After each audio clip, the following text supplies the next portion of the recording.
And we are live. Yes, we are live. And as usual, the usual stuff. Sharing of links to the various channels. Yeah, the various WhatsApp groups and all that.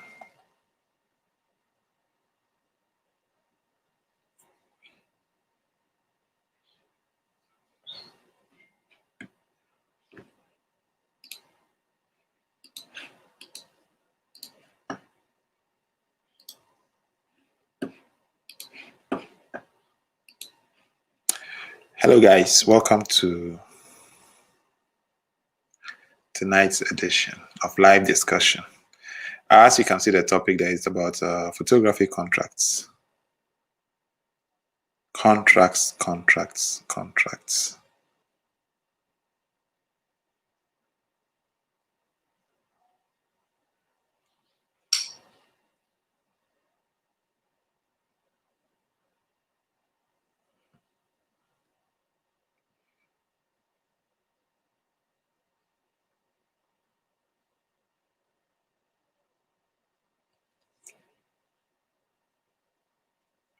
So as usual, I'm sending the links to the various WhatsApp groups.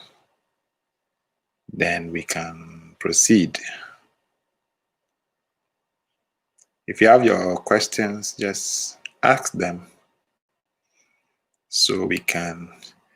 Hey, Semeko, welcome. Gilbert has been here since. Gilbert, how are you doing? You've been on here since, waiting. Welcome, guys. How has your day been? It's been a rainy day here, and as you can see, I've gotten a shave. And again, I was giving some designs. I don't know what these designs mean, but I was giving some designs. My baba likes yo Nana Kweku. What's up, Charlie? My baba give me designs, so I don't know what. See, so my guy they do the flyers. Seboni, he hasn't been around. You know, he left his laptop on the mountains and he's in Accra. That's how come I haven't had the artwork for some time now. So, Chocolate, you can join us for tonight's discussion, but then we'll still have another one, the one that will do the fly and then publicize. You get it? So you can still join us on tonight's edition. So Chocolate, hold on. I'll send the link so you join. Tenny Bello, I don't know. I have no idea. He just gave. I think it goes all the way to the back here. I can't see it. Like I only saw what I had here, but I don't know if it goes in here. I don't know if somebody can take a screenshot and send to me on WhatsApp, or I have to look at it later by myself.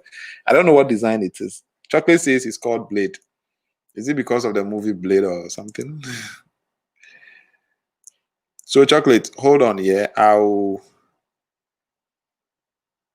send the link so you can join. For now, I'm just trying to share it in the various WhatsApp groups. So just hang on there. Let me just share it. Once I'm done, I'll send the video link so you can join. Anna, welcome. Everybody, welcome here. Welcome to our live session. I'm still sharing links. Last batch. And then I'll send the video link in here so you guys can join. So we have A Prime. You're available today. No problem. I'll send the link in a moment from now so you can join. So give me just 2 minutes. I will post the link here in 2 minutes so you can join via video. So just hold on. Yeah, hold on. I'm coming. As in, I'll be with you shortly. Hold on. Hold on. We're almost there. Almost there.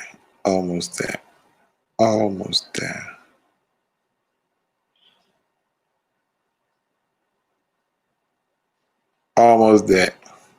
It's still raining here though. It's still raining here.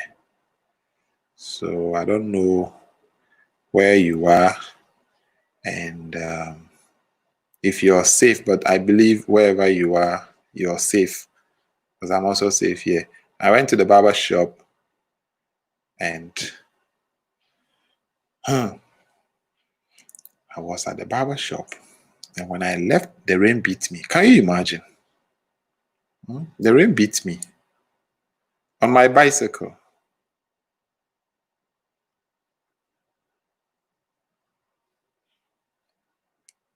All right, so I'm done sharing the link.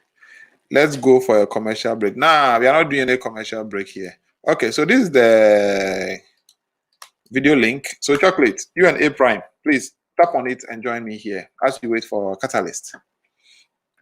So that's the video link. Yeah, just tap on it and then join me here. Let's start the discussion. Yo, Empire. Yeah, Charlie be killer. See the thing the Baba give me. Next time, you know what I go put for there. And do you know the design I'll have next time? Share. I'll do SM. Shutter movements. See, this side will be SM, this side will be BIM. Then I'll do Sack Nation in the middle. Sandra Yale, how are you doing? Christian, how are you doing?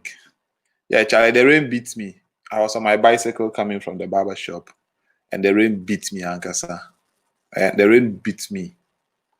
I got wet, like from head to toe. I was wet. So, guys, Chocolate and Empire. Hey, Chocolate and A Prime, please use the video link to join as we wait for Catalyst.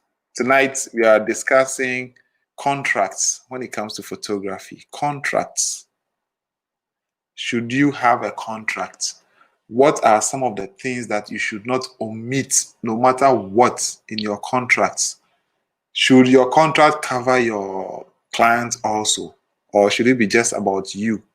Should you be selfish and make your contract just about you? Or should you also feel for the client and then, protect them in your contract? Should you have a contract in the first place?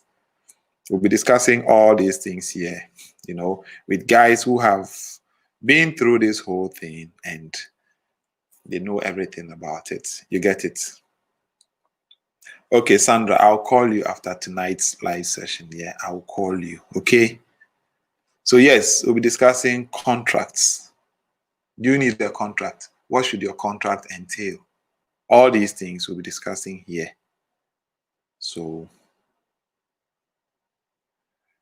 we are having a live discussion on YouTube for photo.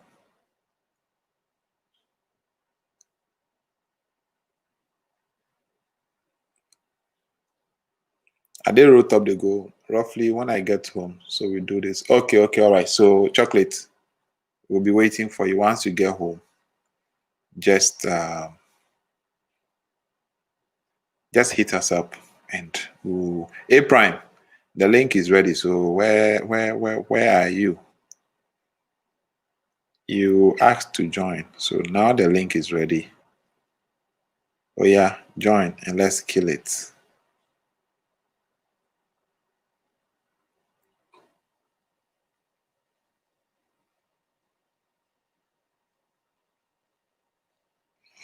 Okay.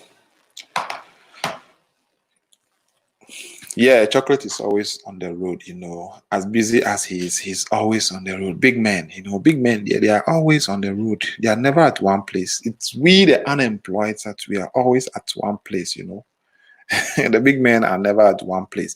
So yes, what should your contract have? What should you never take off from your contract? Should you have one contract for, all your clients? Or should you have separate contracts for each client? So we are waiting for Catalyst to come in before we start, because I don't want to jump the horse and then start talking when the experts themselves are there, So A Prime, we are waiting for you. Cassie, how are you doing? Have you eaten? Yes, so all of you here, have you eaten? Have you eaten today? Ajin Latte, welcome. Hey, why is Seun? Somebody should alert Seun that we are here. He says I should say Seun. Okay, so Seun, where are you? Somebody should alert him that we are live. And as I said, we'll be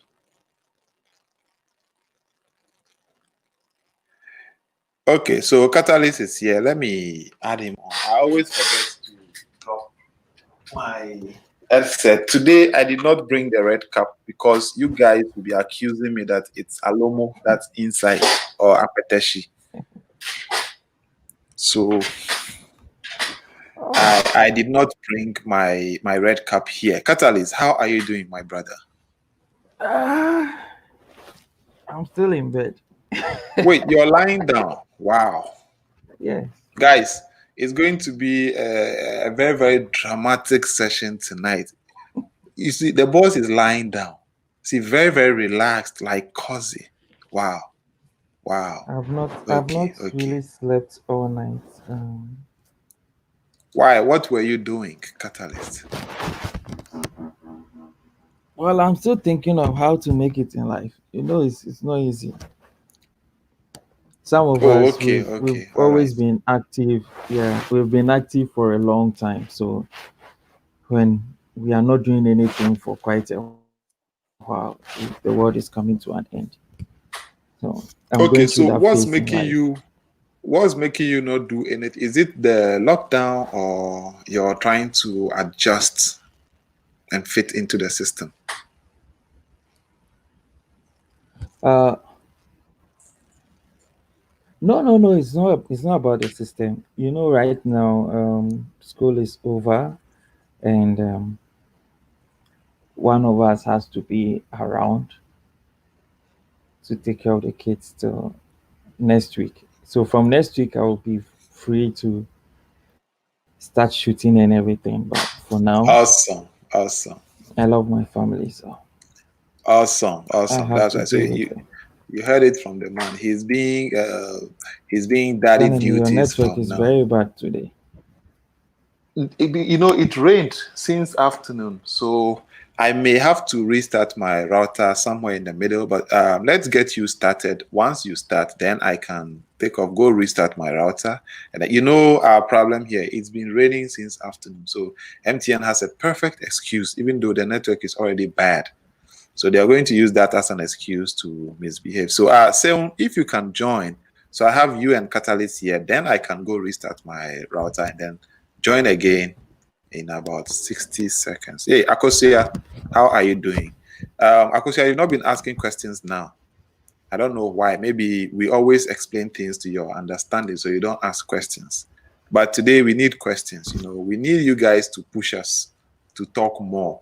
Don't let Catalyst just talk and go. No. Ask him questions. Ask him questions. I'm shocked Bombard they don't us ask with questions. questions. So hey, They don't, because you make it easy for, like, you say what we say everything they want to hear. So okay, maybe we should start hiding some stuff from them so that they will ask questions. What do you think? probably they are scared because I've been using big words and I'm emotional these days. So Yeah, because you add all your emotion to the whole thing and they get to understand it at a go. hmm, I'll Okay, stop. so A Prime wanted to join. I sent the link and he disappeared. I don't know where he's passed. But if I can get one more person to join you here, then I can go restart my route. But is my network better now? Yeah, it's better now. It's so strange. It's Oh, better awesome. now. Awesome. Okay. All right. So, Catalyst, our discussion for tonight is on. I decided to take away the model release so that we can focus on contracts. Then another time we'll talk about model release on its own. Is that okay? It's okay. Okay. All right. Have no issue with your network. Okay. So, Seon is here. Henry, if you can also join. This is a very serious topic. Contracts, don't do with only photography. Contracts, it can be anything. You're lending somebody money, you should sign a contract. If somebody is hiring you to do a job, you should sign a contract. And that contract, what should it involve? Why do we even call it a contract? What are some of the elements that we have in contracts? So these are the things we are going to discuss. So Henry, if you can join, please join. But for now, we have Catalyst and Seon here. So as usual, one person talks, then I think 20 minutes is enough. Then the next person. Say, how are you doing? Let's hear your voice. I'm fine. I just called to keep Catalyst company while you reset what you're doing. I'm at work today. You see, I'm putting on a white shirt. I'm at work, Okay. today, All so I right. won't be able to spend. So I called to No just keep problem. Catalyst company so that you do what you want to do. Oh, Then but when you his come back, network is I'll Okay. go. All okay right. now. So Yeah. okay, if it's okay now, then I'll be until it goes bad. So when it goes bad, please, you guys should let me know so I restart the router. So No, since you're you're doing at good. work, since you're at work, we Yeah. won't disturb you. If you can just hide and watch us, fine. Then we Okay. will still be insulting you in the background though. So just keep your ears here, okay? No problem. I know you. I know you. No problem. I'll deal with you. I'll see you later. Take care. Okay, all right. Thank you, man. Okay, so Catalyst, today it's you and I. I will be asking Yeah. all the questions that the people will not ask. Joey can't join because he's busy, is down, and then MTN is misbehaving where he is and all that. So Welcome to Ghana. yes, Charlie, it's bad. Oh, it's so bad. So Catalyst, let's have you on. First of all, let's demystify this whole topic, contracts. In the general term, tell us about contracts. Then we narrow it down to photography. Makeup artists, models, all those people should all have contracts. But tonight, we are focusing on photographers. So, Catalyst, carry us away. Okay. So when we say contract, people sometimes feel it's hey, okay. Sorry, I'm reading some of the comments. I've stopped reading. Mm. When we say contract, people feel it's all about court, or someone trying to be so firm and all of those things. But contract is just any agreement between two or more parties. Just agreement detailing the terms of everything. So when we say contract, it's not just a matter of what's on the paper. It could just be a verbal agreement or a written agreement. So if I tell Ghanaian that okay, today I will be on YouTube with him, and then he says okay, and we agree the time and what we are going to talk about, what we agree on, that is a contract. That's a verbal contract. And we also have the written one where we write and they will sign, and sometimes you have witnesses and all of those things. That's written contract. So there are two forms of contracts. However, looking at history has told us that verbal contracts can easily be disposed of or degraded by one or two of the parties involved. So if I tell Ghanaian I'll be on YouTube today with him and there's no witness available, it's a gentleman's contract between the two of us. And then he comes online and says that, hey, you agreed that you'll be on YouTube with me today. And I say, me, lie. It never happened. There's no way he can prove it because it's a verbal contract. Because we don't want these kind of disparities here and there, we go like, all right, let's have written contracts when it comes to the field of business, because business is all about money. Once money is involved, verbal contracts can be thrown aside because someone will say, no, you didn't tell me anything like that. The other person will say, you told me. Okay. Sorry, I'm distracted again by the comments. Yes, Sorry, Loretta. be careful. One two will say that you told me this, and the other will say you didn't tell me this because there's money involved. Because of that, we say fine. Let's focus on written contracts so that once someone disagrees, we put it on the table and say this is the issue. This is what we are talking about. This is what we said we will talk about. So everyone is firm and fair. So contract is nothing strange. Contract is actually to protect both parties or all parties involved in that agreement. Is to protect. Keyword is protect. Contract is not to sue, or contract is not to take advantage of the other person whatsoever. Contract is mainly to protect the interest of both parties so that you are all clear on the responsibilities and the things that you have to do. But in Ghana, it's quite tough when it comes to things that has to do with paperwork.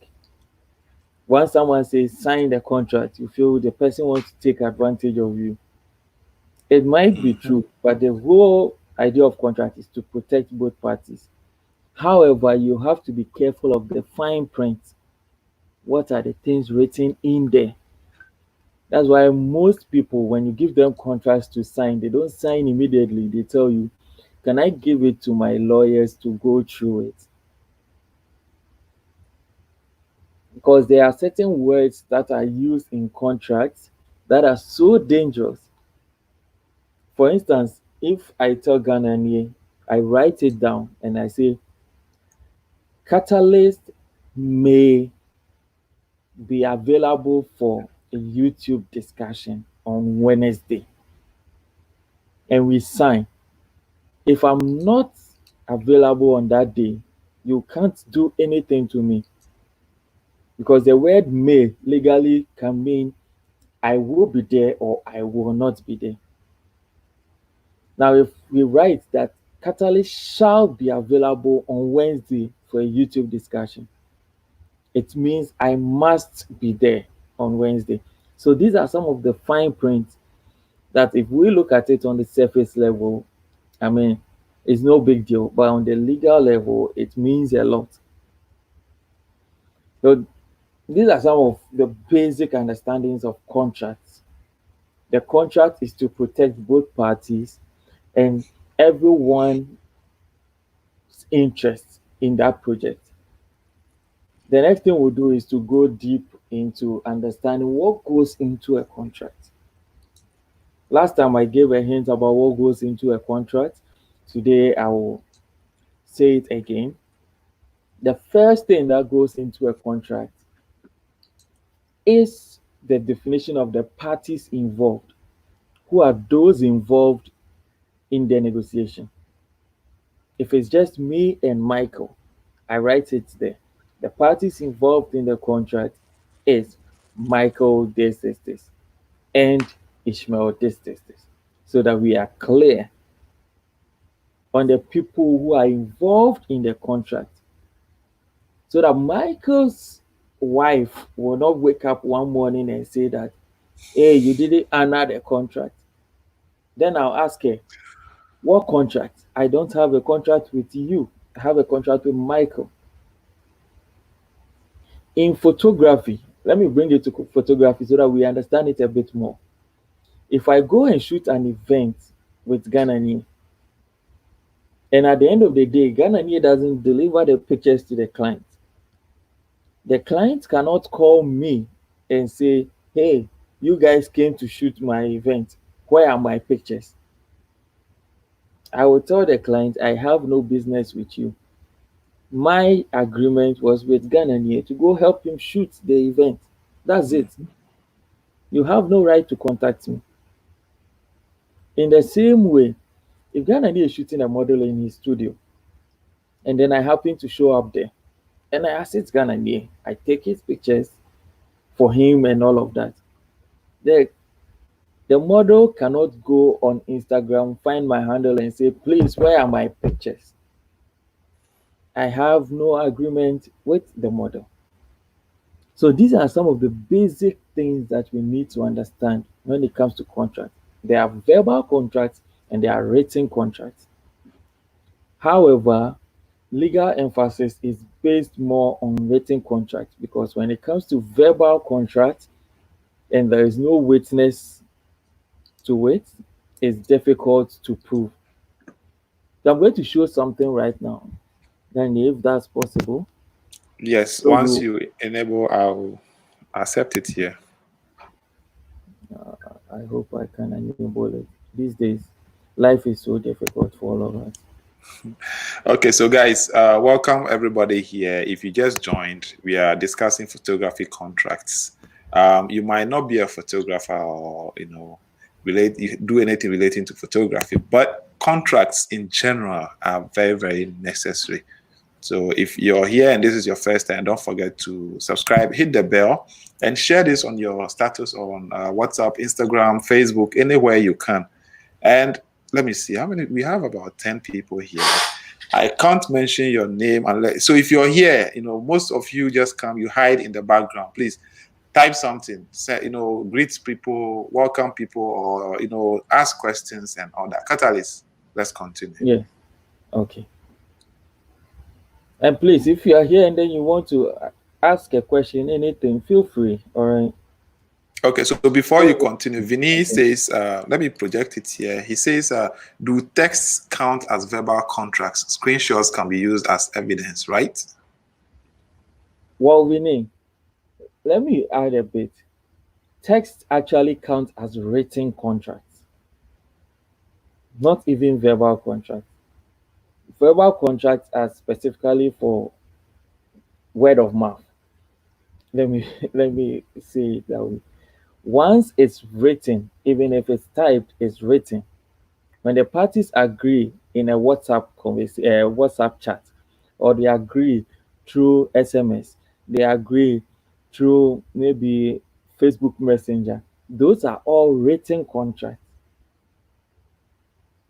So far there is an agreement that they are written contracts, and screenshots can be used as evidence.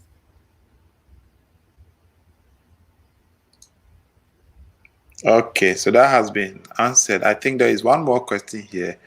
That night I lost a client before I asked her to sign a contract. Okay, so Catalyst, that's on how people are scared of contracts.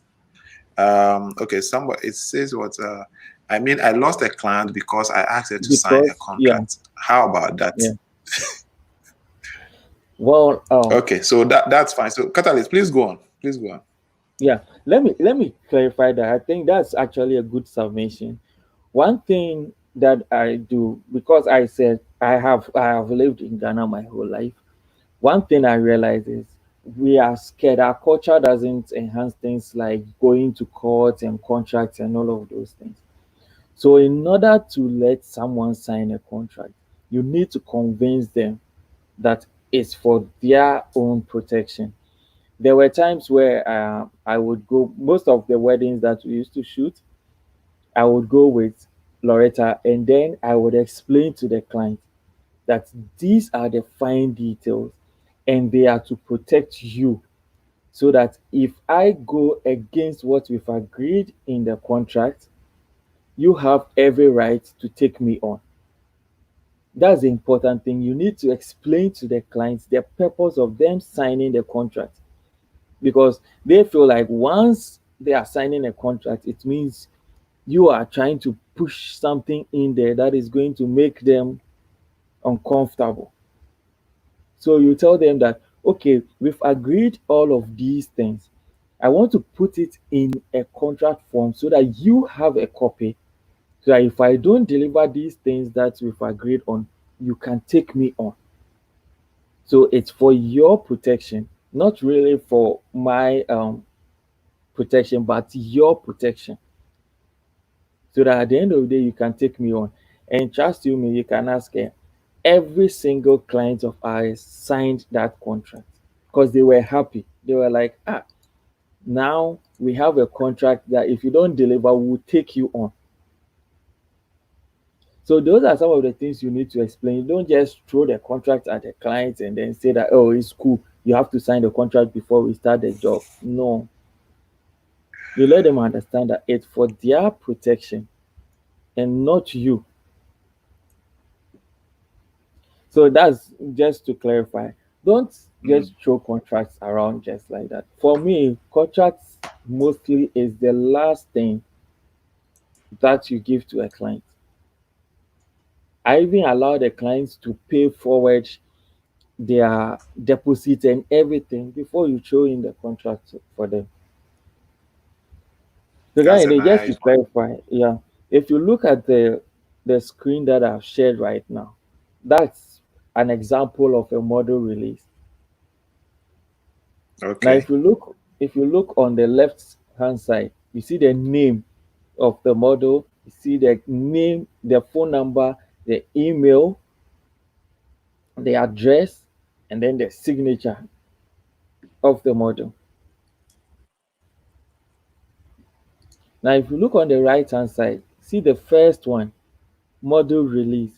I hereby give to this photography service the absolute and irrevocable rights and permission with respect to the photographs that he or she has taken of myself and my minor child, in which he or she may be included with others.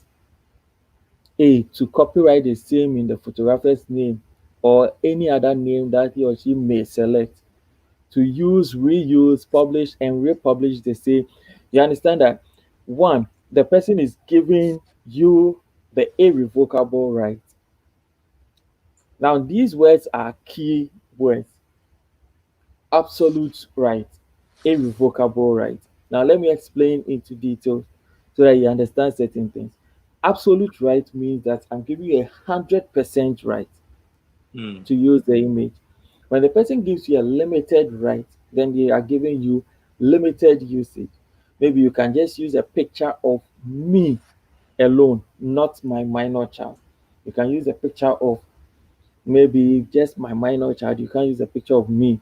You can use a picture of me in clothing, not me without clothes. Those are limited rights.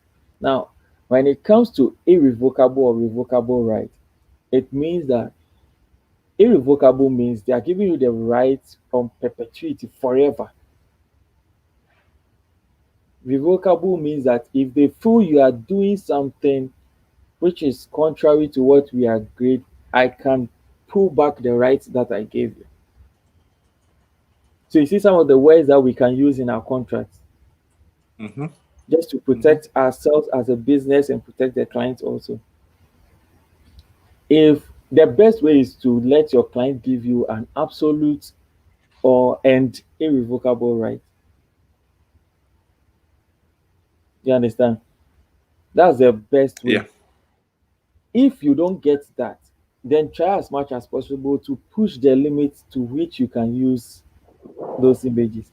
So this one gave an absolute and irrevocable right and permission with respect to the photographs. So she didn't say you can use the photographs and any other thing. She says the rights I'm giving you are just for the photographs you've taken of myself. So if I give Ganani the right of the video, just the video we shot on YouTube together, it means that he can use all the videos that we did together on YouTube. When he finds a video of me somewhere else, he doesn't have the right to it. And that's clearly Okay. stated. When you and your clients are agreeing on something, you should be clear. If you are telling the clients that I'm giving you the right to use my images, then what you are telling the client is the client can pick any image of yours that you've ever shot and use it.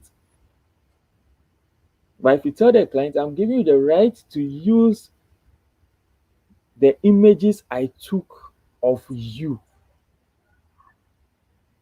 it means the client can only use the images that you took of them.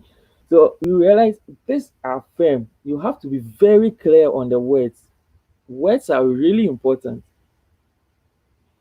Now look at some of the things that they were talking about. It may be included with others to copyright the same in the photographer's name and any other name that he or she may select. So they're saying that I'm giving you the right to the images. You can copyright them in your name or any other name that you select. I'm giving you the right to use, reuse, publish, or republish in whole or in part, separately or in conjunction. All those words, these are legal words. But let's pick the main things that she's talking about. I give you the chance to use the image. After using it, you can reuse it. Now you can publish it in a magazine. You can republish it in another magazine. I'm giving you all those rights. You can use them separately or together with the others. Now, what can you do? For any purpose whatsoever, including, now look at what's in bracket. It says including but not by way of limitation. You can use it for illustration, promotion, advertisement, and trade. So you need to be clear what the client can use your images for.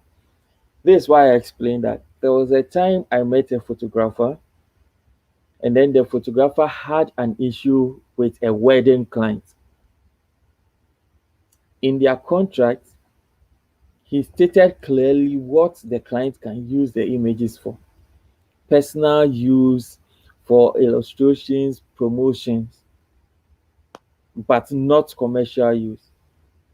Now, these clients gave their pictures to an agency to use it for calendar. That's Hmm. for commercial use. And in their contract, it was stated clearly that if you are to use it for commercial use, you have to do what? Contact us for a different kind of licensing. You realize how key that was? So they used it for calendar, and because of that, they went to the client and said, "You use it for calendar. Whatever you got from it, you have to give it to us." Wow. And he got his money, and it was fair. What if in his contract he had just put it there that you can use it for any purpose whatsoever? Then they can use it, because here he says what? Advertising and trade, which means the photographer can pick the pictures and use it for a calendar. Or if a magazine wants to buy it, they can buy it.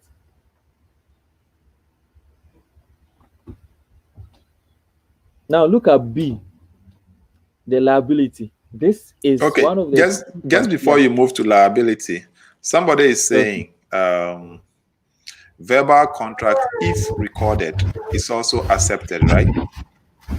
Yes. Please hold on. Okay. So wisdom. Okay, wisdom, you're here with us, right?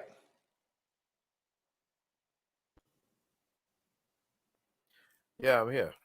Okay, all right. Welcome. I didn't get a chance to welcome you here. All right. So so far you've witnessed what Catalyst has been talking about. Do you have any contributions so far?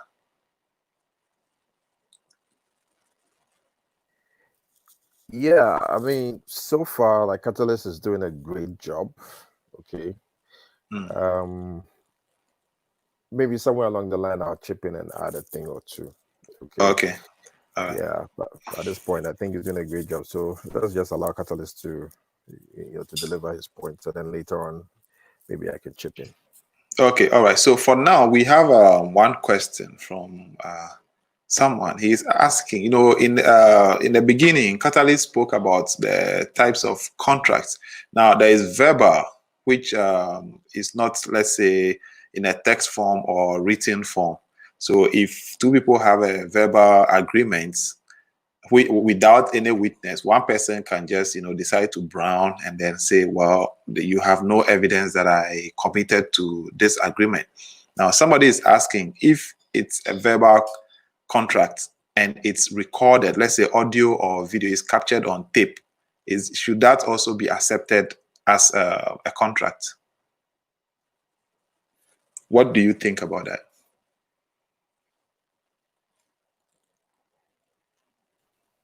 Okay. Are you directing it to me? Yes, wisdom. Okay.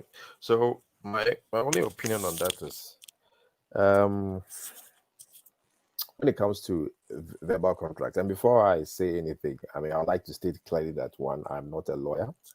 I don't have any legal training. So what I say is purely my opinion. Maybe a lawyer will have a different a different take on it. But in my case, having a verbal agreement legally may not count. Legally may not count as what do you call it, an agreement. It can be thrown out if it comes to that. But however, having some form of verbal agreement or recorded agreement can tend to help you in a situation where maybe the client is disputing like something that you said or the two of you agreed. Okay. Now, more often than not, as much as I've been shooting, thankfully, I haven't found myself in a situation where I needed to go down to the contract and say that this is what we agreed and blah blah blah blah blah. There have been some cases where maybe the client misunderstood something or didn't understand something that we both agreed on. But based on what do you call it? A voice note that the person shared on WhatsApp, we're able to verify that no, this is indeed what we agreed on, and this is what I said we'll deliver. So in that case, it sort of like served as a kind of I wouldn't like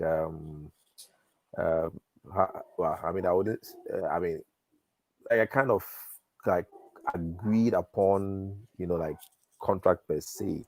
Okay, now if you take this to court, a lawyer can defend their way out of this and can maybe say that maybe what you said, because you didn't add this word, you didn't add that word, it doesn't mean what it was supposed to mean, and they can have your case thrown out. I mean, it happens all the time.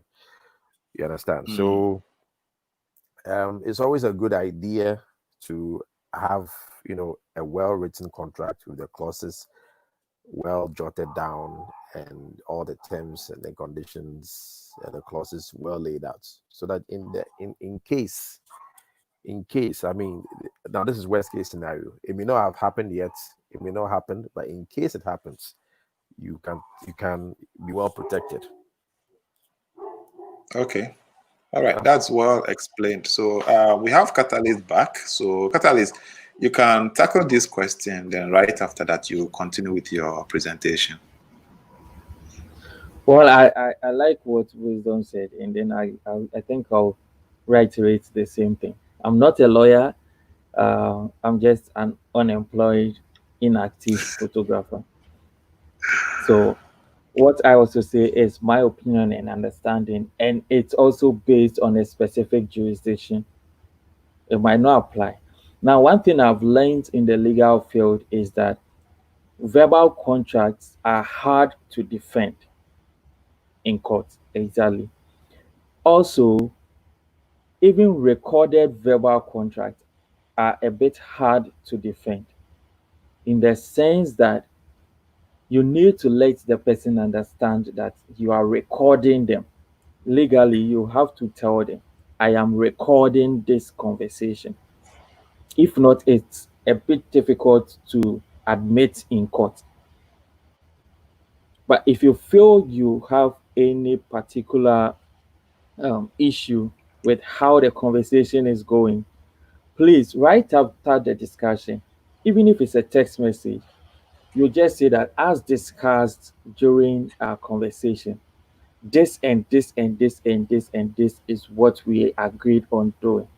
Send it to the person. Let the person come back and say, yes, I confirm that's true. Or yes. Or even just yes is fine. To make you understand that you have something that you can screenshot, you can screen grab, you can do whatever you have to do with it, because now it's written. But leaving just the verbal to verbal, trust you me, even our mind doesn't allow us to keep verbal contracts as verbal as it comes. Experiments have proven that by the time that you have certain days lapsing after a conversation, it starts to die down in quality. So please don't stick to verbal because you are scared someone will not sign the contract. Find a way of convincing people to sign contracts, and don't go around just signing contracts for everything.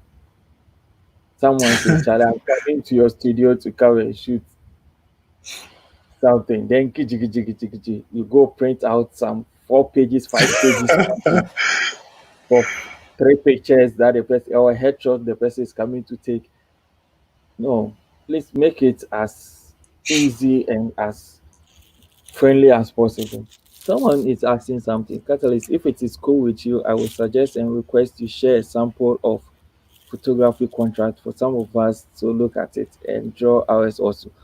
Believe you me, when you go on YouTube or when you go on Google, sorry, there are ton of contracts there.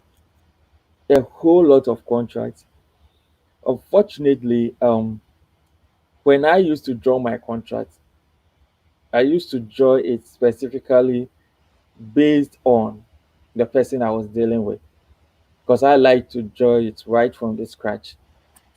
But the key things that I always include are the liability clause and the copyright clause. That's why when I saw this particular model release, I felt it's the best way to explain these things because the A, B, and C are key things that always have to be in the contract. The person giving you the permission, your liability, the person's liability, and then the copyright. These are things that have to be stated clearly. So I'm sure as we go on, the questions will keep coming. And what Sharon is Yes. saying is excellent. You need to seek verbal consent before recording. That's why I dislike people that when I call them on a phone, later on you find out that these are people who keep recording phone calls. You record a phone call without my permission, it's not ethical. And I know it's not even admissible. You So can be please, sued for doing that. some of these things that we do it because before we've watched a movie on Netflix and this is what they did, so we can do it in the real world. The real world is a different playing ground, people. Yeah, and just to add to that, even putting someone on loudspeaker without them knowing that they're on loudspeaker is also a breach of their rights. So Yeah, some people may think the that right to privacy. we'll put you on loudspeaker, but not tell you that okay, there's this person, that person in the room with me. So everything that you are saying is being heard by so. So it's also a breach of the person's privacy. Hmm. That's a really good point. To be honest, we take these things so lightly that we don't care the implications of this. You know, Michael, for instance, in California, there is this privacy law that you have to agree with all these tech companies to share your data before You they have to. can share it. Okay. Yeah. Yeah. Yeah. Unlike the others, you, for instance, once you agree to the terms and conditions, that is it. They can share your data with anyone. Mhm. But before they can share my data in California, I have to agree. Wow. Yeah. So some of these things are not just things that you can just get up and then do. Anytime I put someone on loudspeaker, I tell the person, "Oh, I'm here with this person, and you're on loudspeaker." Just for security reasons, you're securing yourself. Now, as we Okay, go on, so maybe let more me just persons chip will this come. in. Let me Yeah. just chip this in. This particular aspect, I'll try and get a legal person to come in and then tell us some of these things. We see them. Oh, it's my phone. It's my personal phone. So when I call, I have the right to record, or I have the right to put you on loudspeaker for anybody to listen. But these things are actually they are legal matters. You can't just pick my phone. Oh, let me use your phone to make a call. Then you just use it and dial somebody's number without letting me know who you're even going to call. And when the person picks, you should quickly identify yourself because the person might think it's me calling. So you need to let the person know that this is so and so. I'm using Michael's phone to call you before you even start talking. All these things are legal things that we'll try and get a legal person here to deliberate on these things, recording people's calls, putting people on loudspeaker without them knowing, and even conference call. You should let the person know that you are on a conference call with so and so and so. and all that. Yeah. Okay, Catalyst, please carry on. Okay. Before I continue, there is one thing I want to chip in, that there is a reason why when we call companies, they keep saying that please note that this call might be recorded for quality and what purpose. Quality assurance and training purposes. Exactly. They don't say it just for fun. They just want you to know that it will be recorded. Now let me go to the liability clause, which is really important. You need to have a liability clause in your contract. It says the photographer is not responsible for any injuries inflicted upon any participating parties. Clients will be responsible for their children and for themselves and release photographer from any claims against their person or their business. This is really important, especially for those who have studios. You need to put in that liability clause that you are not responsible for injuries. Sometimes you need to go to the extent, yeah. So let me just chip this in. Once you're done with your presentation, I rent out my studio. So I have a contract where if anybody wants to rent the studio, I send them that contract for them to read before they even come here. So Great. once you're done with your presentation, I will show that form to them. We'll go through detail by detail. Yeah. I think that's even a good experiment so that we go through and see maybe some of the things you are lacking in your contract and some of the things you can adjust. Yeah. Awesome. So, example for weddings, people put it in there that the photographer is not liable for a loss of the data from the wedding and things like that. You need to be clear about your liability.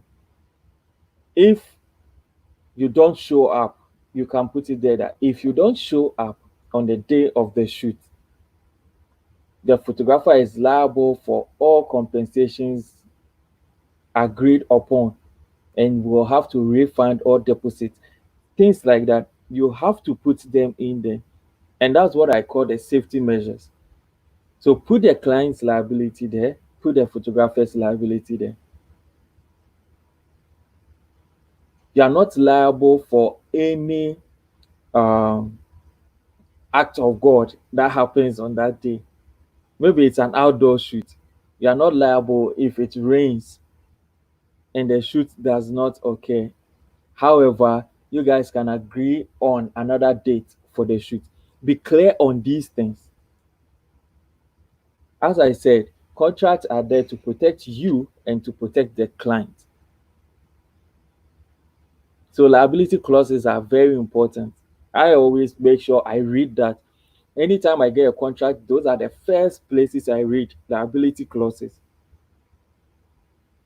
Because it can even be as much as someone telling you that I'm not liable if someone steals your image. And then you agree. And then you lose every right to the image.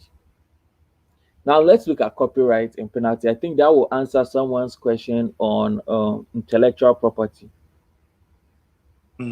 So it says that this photography service retains all copyrights to all images created during the client session. A print release will be given with digital files to print portraits for personal use. Now remember what I said about personal use and commercial use. It says that I will give you a print release for personal use. The print release does not allow publication of your portrait, that is entering in contest, selling or altering of your images without the photographer's written permission. Now, guess what? This is the great part of it. If you have this in your contract or this in your model release, when you send pictures to a model and they put Instagram filters on it, they've breached your contract. You see how powerful that statement is? It does not allow publication of your portrait, selling or altering of your images without the photographer's written permission. So even if they call you on phone, if they call you on phone and say that, oh, I'm putting a filter on it, it's still a breach of this contract. It has to be a written permission. It is illegal to copy, scan, download, print, share, alter, or otherwise steal any image created by this photography service during the client's photo session. This applies to sneak peek images, images posted in an online proofing gallery, blog, Facebook, or copy images or hard copy images. You see what this photographer is trying to do? So if I don't give you certain images, or if I give you images on Pixieset, you can't copy them, you can't scan them, you can't do a sniping, like you can't snipe it and all of those things. You can't do that. And if I put them on Facebook, you can't even download them.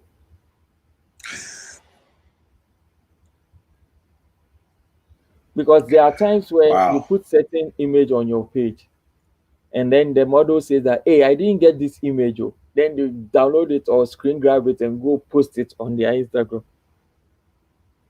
Or I've seen cases where I gave someone a link to a Pixieset,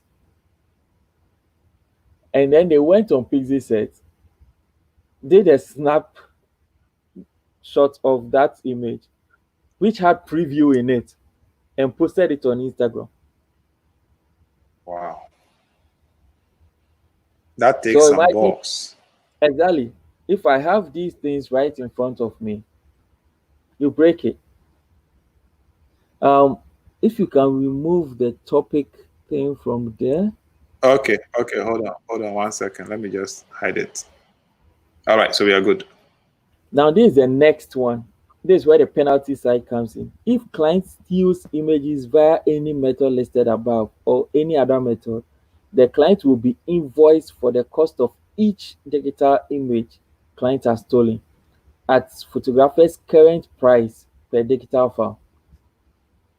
Is that not lovely?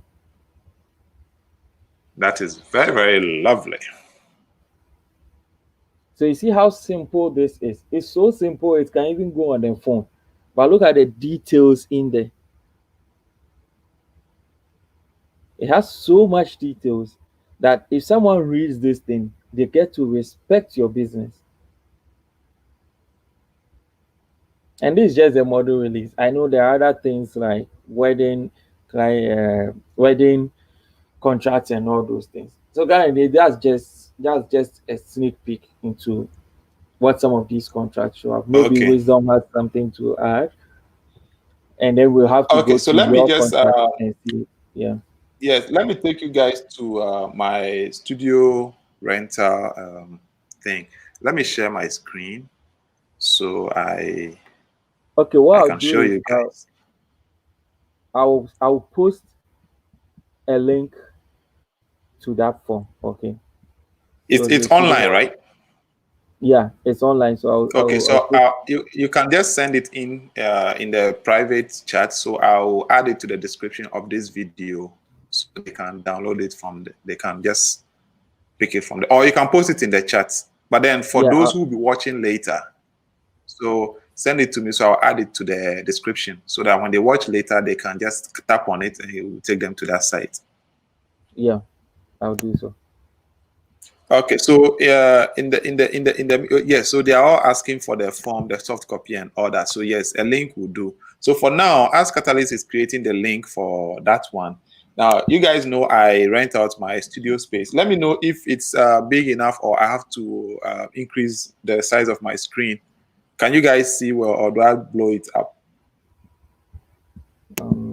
Okay, I think let me see if I can blow it up. Okay, I think this is okay. All right. So this is I am a mobile person.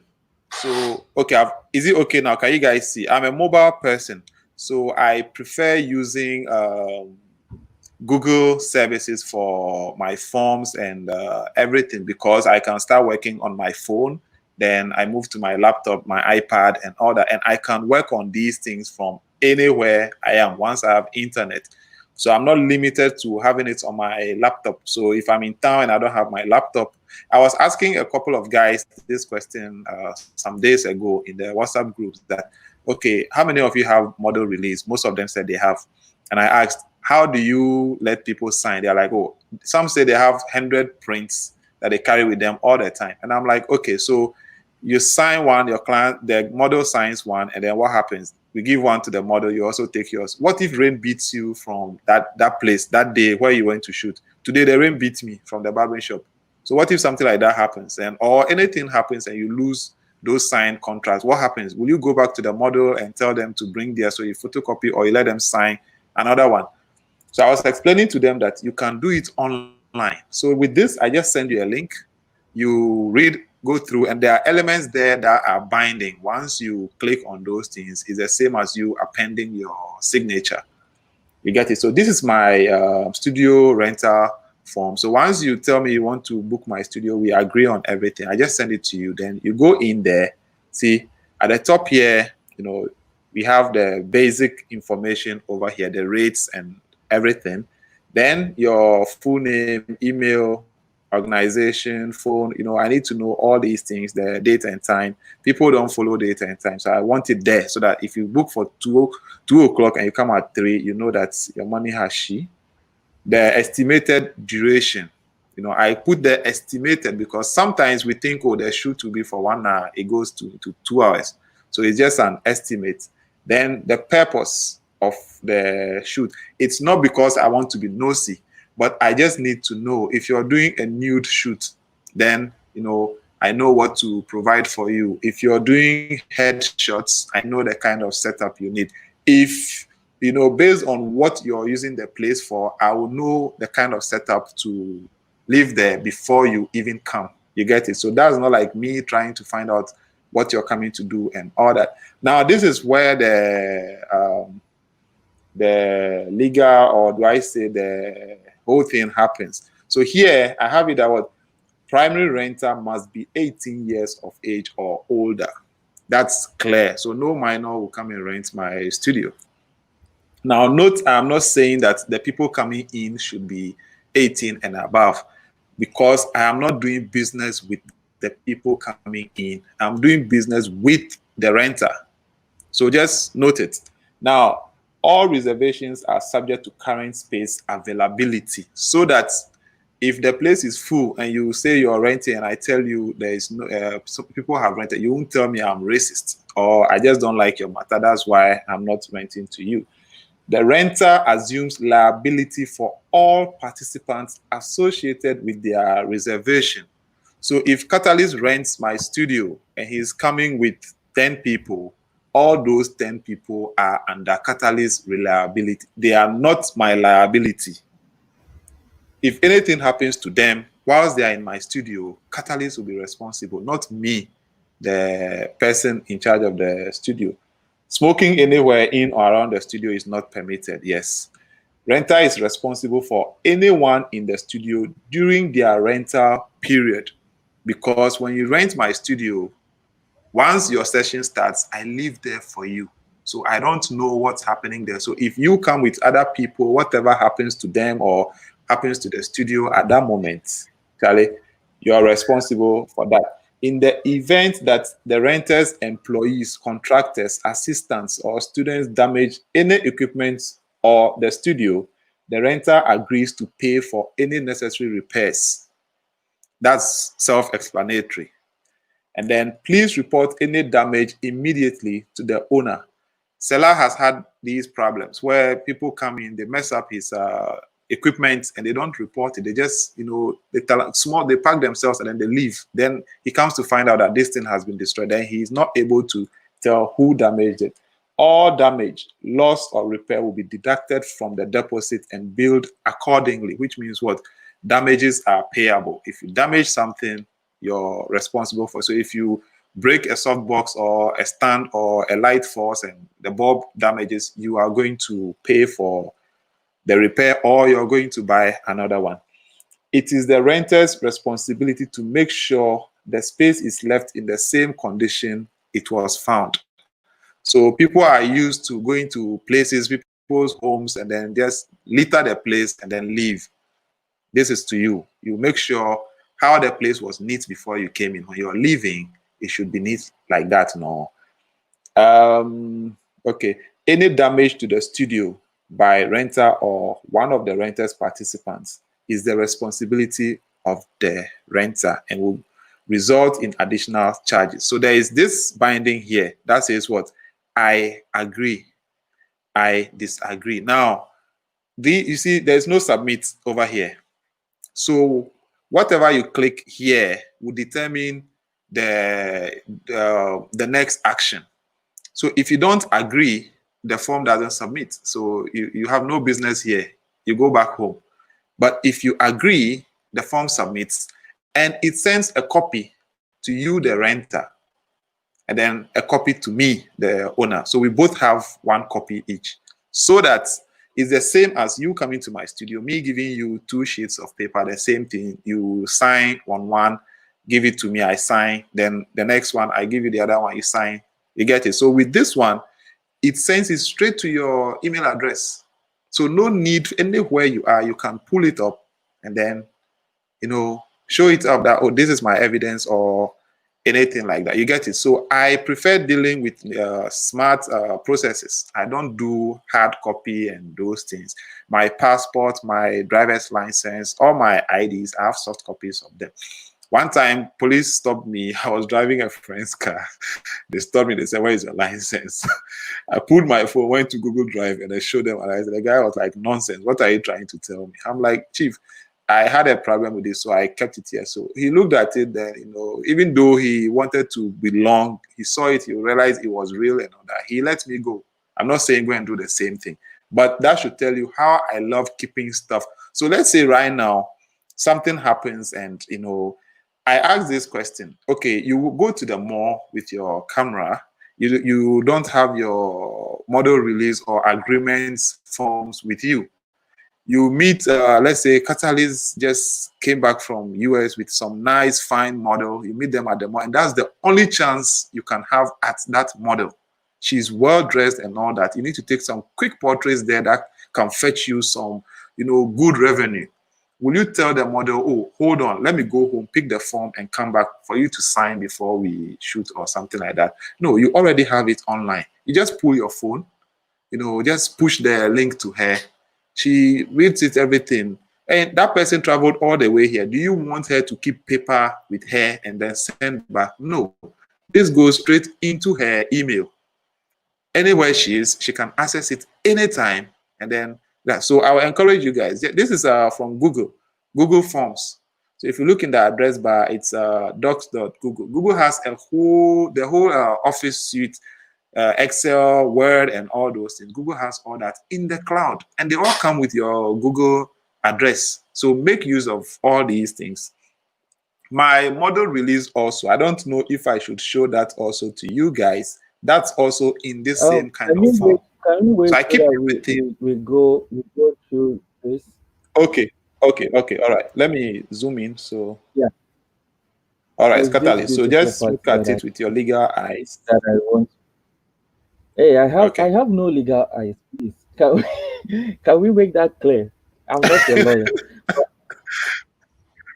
I think one of the issues that you have to look at is definitions. You understand? Have you defined who a renter is?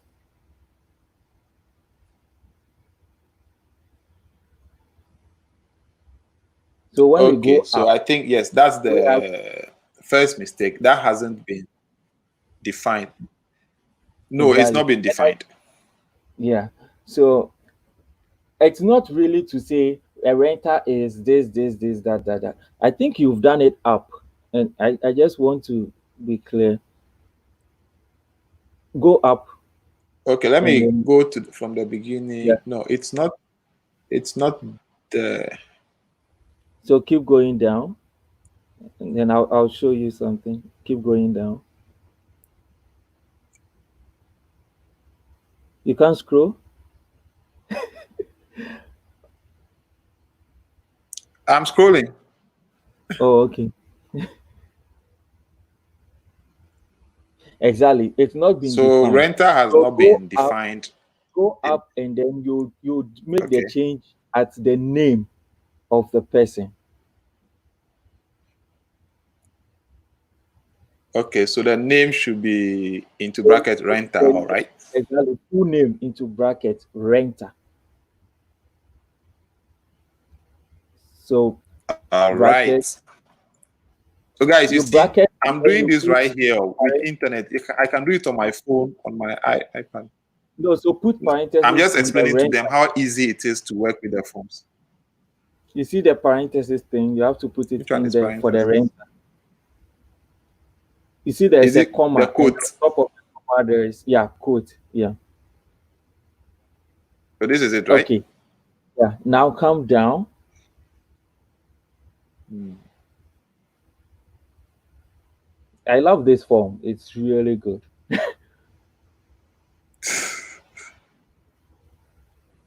And then remove primary. Remove the primary. Okay. Let it just be renter. All right. Yeah. Awesome. Now there's something that you did not put there. If you look at the Okay. line where it says in the event that the renters, Okay. In the event that the renter's employees, Mhm.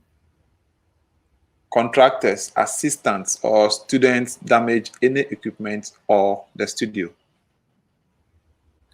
Okay, so what I would advise you do Hmm. is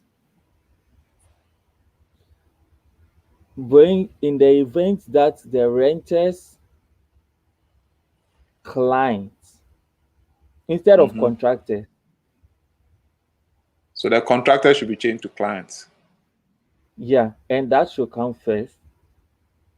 The renters Okay. clients, employees, assistants, or students. Fixed.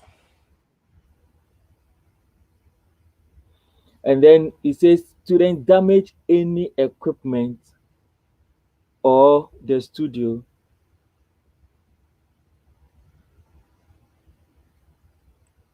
Yes, damage any equipment or the studio.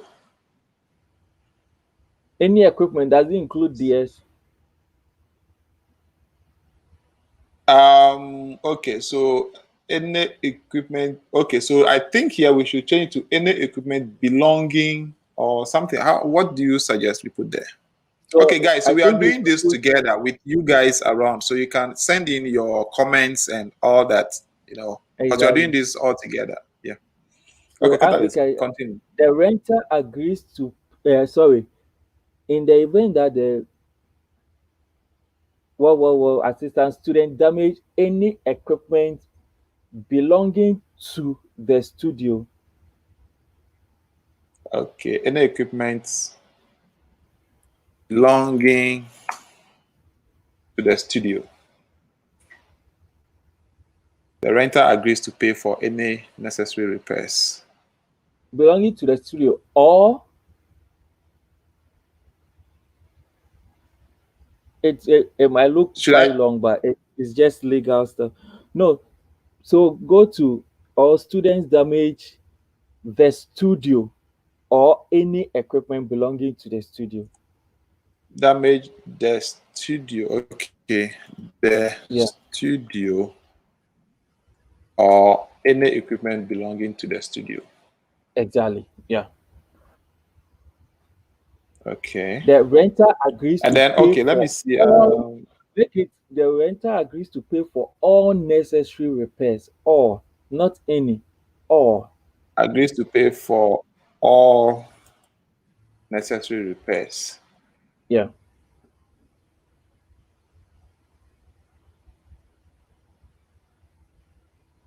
Okay, all damage, loss, or repair will be deducted from the deposit. Okay, let me see. Here, I think I need to take this off because I don't take deposits.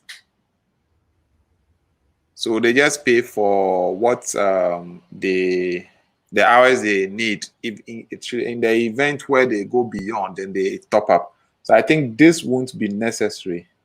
Where it says all damage, loss will be billed according, will be deducted. So I can just make all damage, loss, or repair will be billed accordingly. What do you think? No, I think the word Because in the deposit is first fine. place, the deposit is Because fine. So in this yeah, case, which means I would have to take deposit from them. no, even if they are paying in full, it's still deposit to you. Okay. All right. All right. Okay. So in the meantime, Amma says, let me try assist you guys answer some questions on here. Verbal, let me just beam this here so we see what she said. Verbal agreements are enforceable, no doubt, but it is always safest to sign a written contract. A written contract will cover a lot more legalities. Awesome, as we've been saying. So, Amma, thanks very much for adding your voice to it. Amma, are you a legal person? If yes, let's know so we can add you to the conversation. Okay, Catalyst, let's go on. Okay, so I'll add one more thing. That all damage, loss, or repair will be deducted from the deposit and billed accordingly. Add another sentence. Okay. So after the full stop, in the event where the damage, the event where the damage exceeds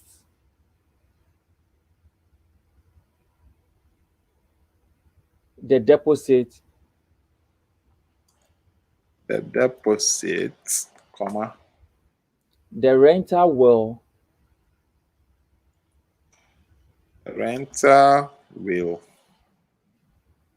pay the excess. Pay the excess. Full stop. To cover up the cost. To cover up the costs. Yeah. Okay. So it is the renter's responsibility to make sure the space is left. If they spot something worth 700, they'll say, then just take the 500. The 200 is your. Nah, impossible. Yeah. Impossible. I think it looks good. All right, so it looks good now, right? Yeah. Good. So over here, I have only two options. There's no submit. There is I agree and I disagree. Of course, if you disagree, then you are still here. If you agree, it takes you to the next level where it shows you the Momo number for you to send your payments to and all that. Wow. So guys, see, by doing this, we've been able to go through this and then fix some of the mistakes there. So now my rental form is totally complete and I can be sending this to people, because now we fine-tuned it. So can I just disable that screen for now since we are done there?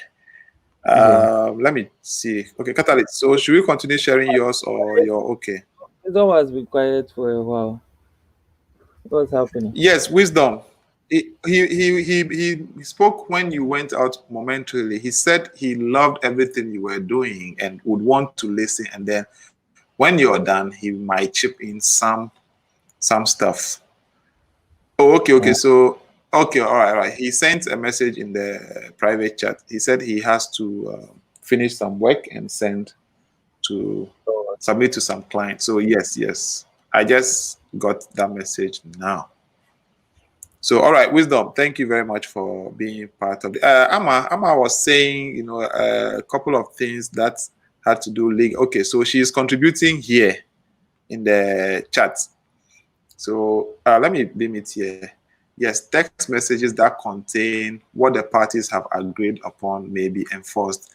There are elements that the courts expect to see to make it a valid contract. Once those exist, you are good. Okay, so Catalyst, as we've been saying, even if when you have a verbal agreement, once you hang up, text them with all the details, just bullet them. If you agreed on 5 things, bullet them. We agreed that so and so and so and so and so, based on our earlier conversation on phone, all these references should be there so that when anything happens and you go to court, you can tell that it was on phone. You don't say, oh, we met at this bar and we were talking. No, okay. So based on our meeting at Labadi Beach Hotel, this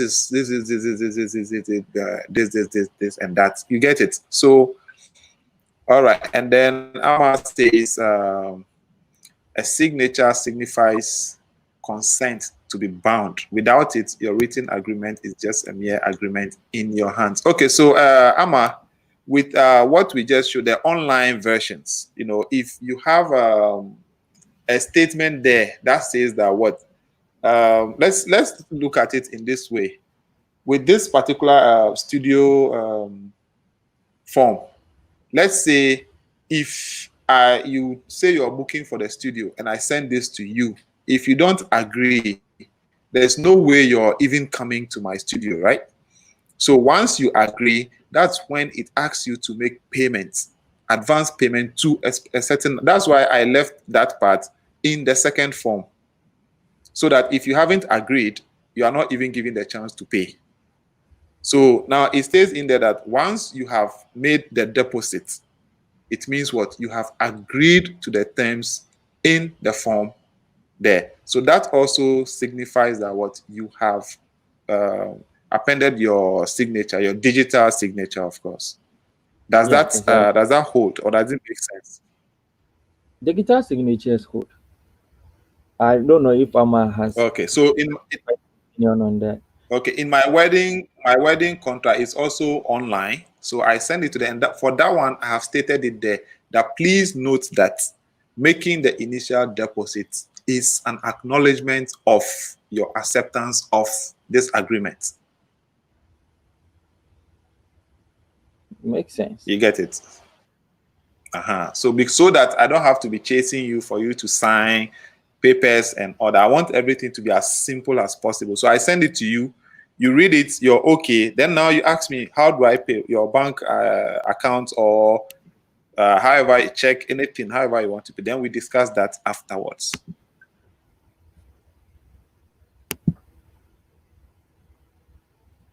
Yeah, so I think from the way Amma is talking, she must be a legal person. Okay, Catalyst, are you sharing a screen? Yeah.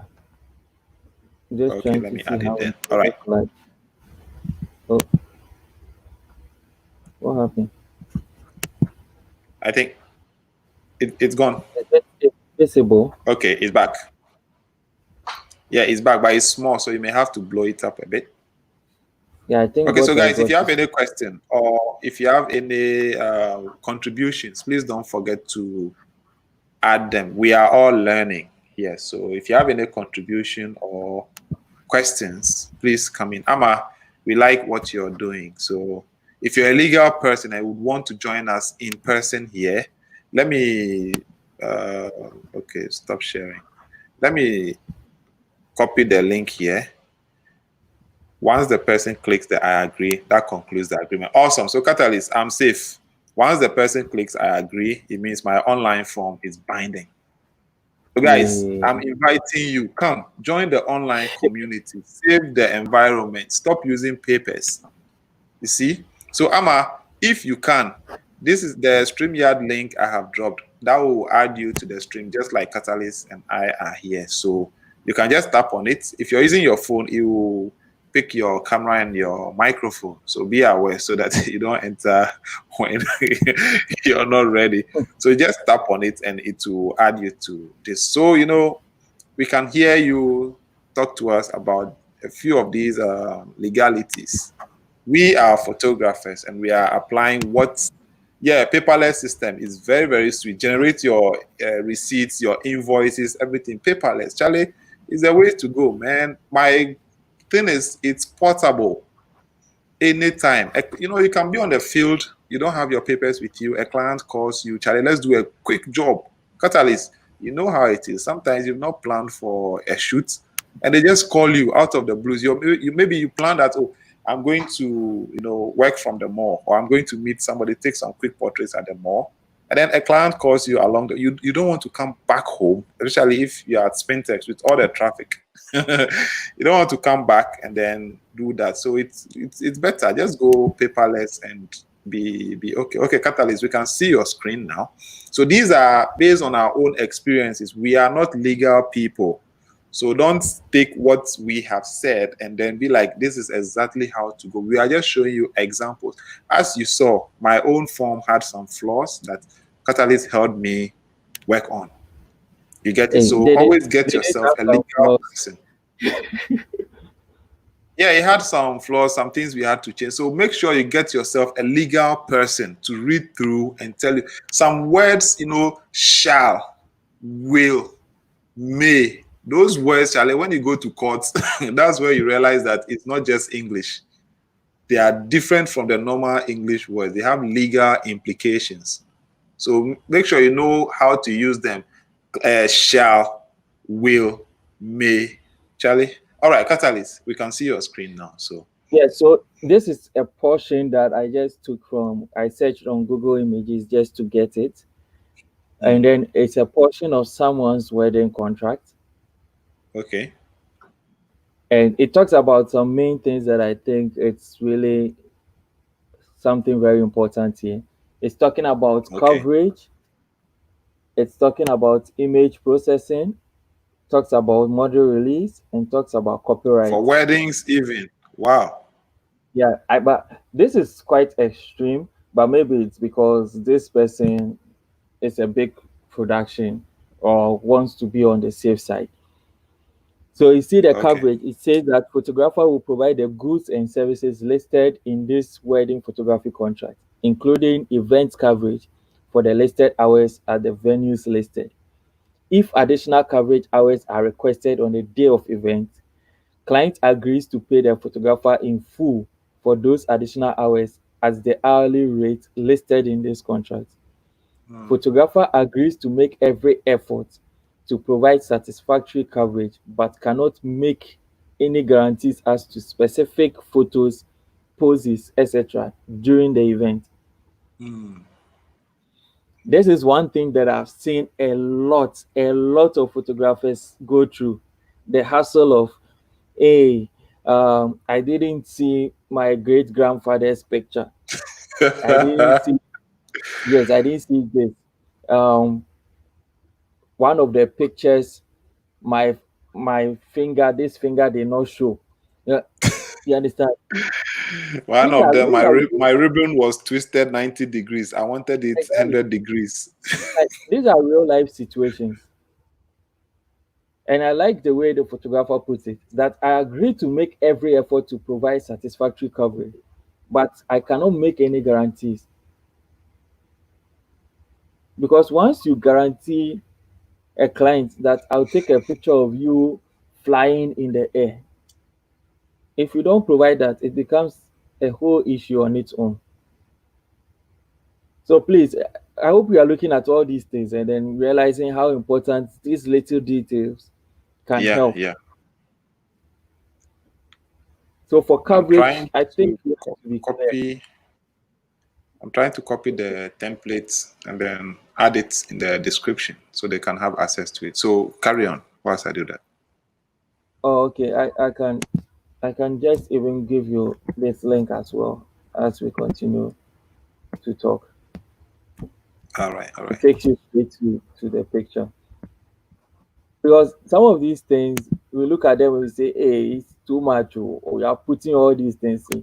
People keep adding on to their contract because of their experiences. Now, do we want to go through the same experiences before we also apply these things? I don't think so. So these things are fine. Then you look at the hourly rate, which is something that I believe should be implemented in Ghana at all costs. Additional coverage hours. Put it in there. This package is a 6-hour wedding. This package is a 4-hour wedding. So that when the person goes beyond 4 hours or 6 hours, there should be additional hours for you to pay. If you are in a company and they tell you to work for 8 hours and you are working for 10 hours, 12 hours, you start screaming overtime. But then when you are taking pictures for a client, you don't think there should be overtime.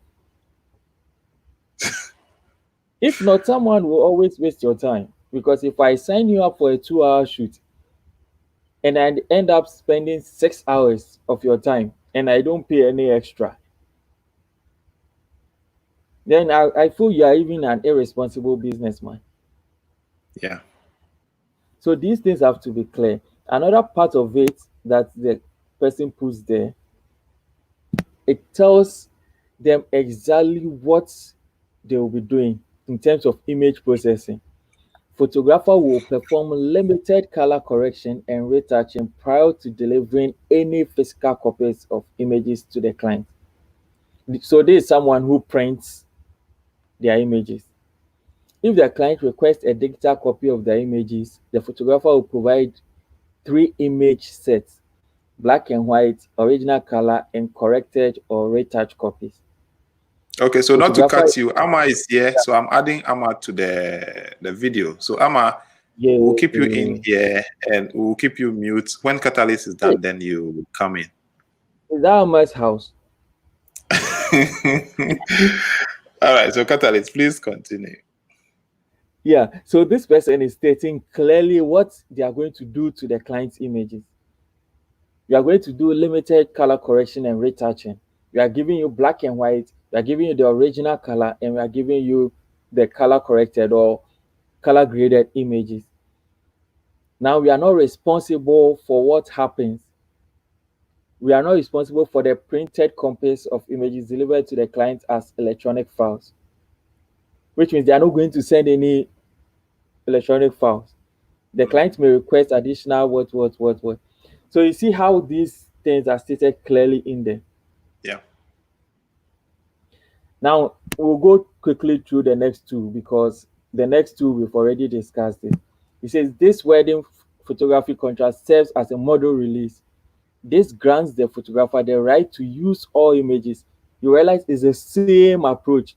Yeah. To use all images and footages without restriction. So the irrevocability is also there.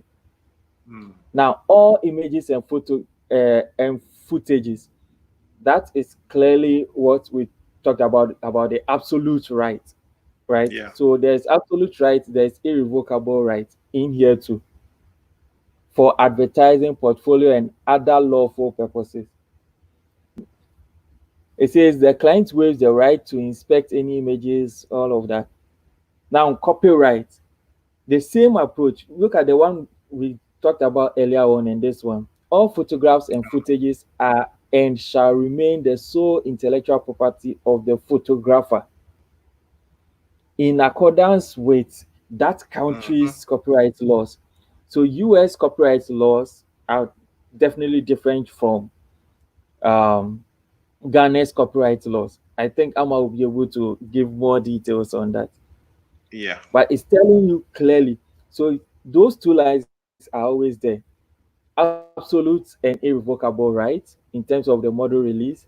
In terms of copyright, it says all photographs shall remain the sole intellectual property of the photographer. These two lines are key. And then you have the other one, which is what do you call it? The penalties. You see the penalties. If you violate it, this is how much you are going to pay for the violation. So the penalty is always there. Model release, copyright, violation, or copyright and penalty. Model release, copyright, penalty, and then the approval is there, the agreement is there. So I think here, basically that is it. I don't know if Amma. Okay. Let's Yes, Amma surely has a lot to say. So just before Amma comes in, Vinny says what? I didn't see enough pictures of my mother and things like that. Yes, somebody actually told a friend, I didn't see a picture of the kebab stand. The guy was like, kebab stand. How was I to know that you wanted a picture of your kebab stand? So that brings us to another point where you let your clients know in the contract that they need to provide you somebody who will be your guide. I don't know who your uncle is. I don't know who Auntie Irama is. I don't know who bathed you when you were a kid. And I don't know if the person will be present. So you need to give me a guide who will be taking me around. This is Uncle Joshua. He paid her school fees.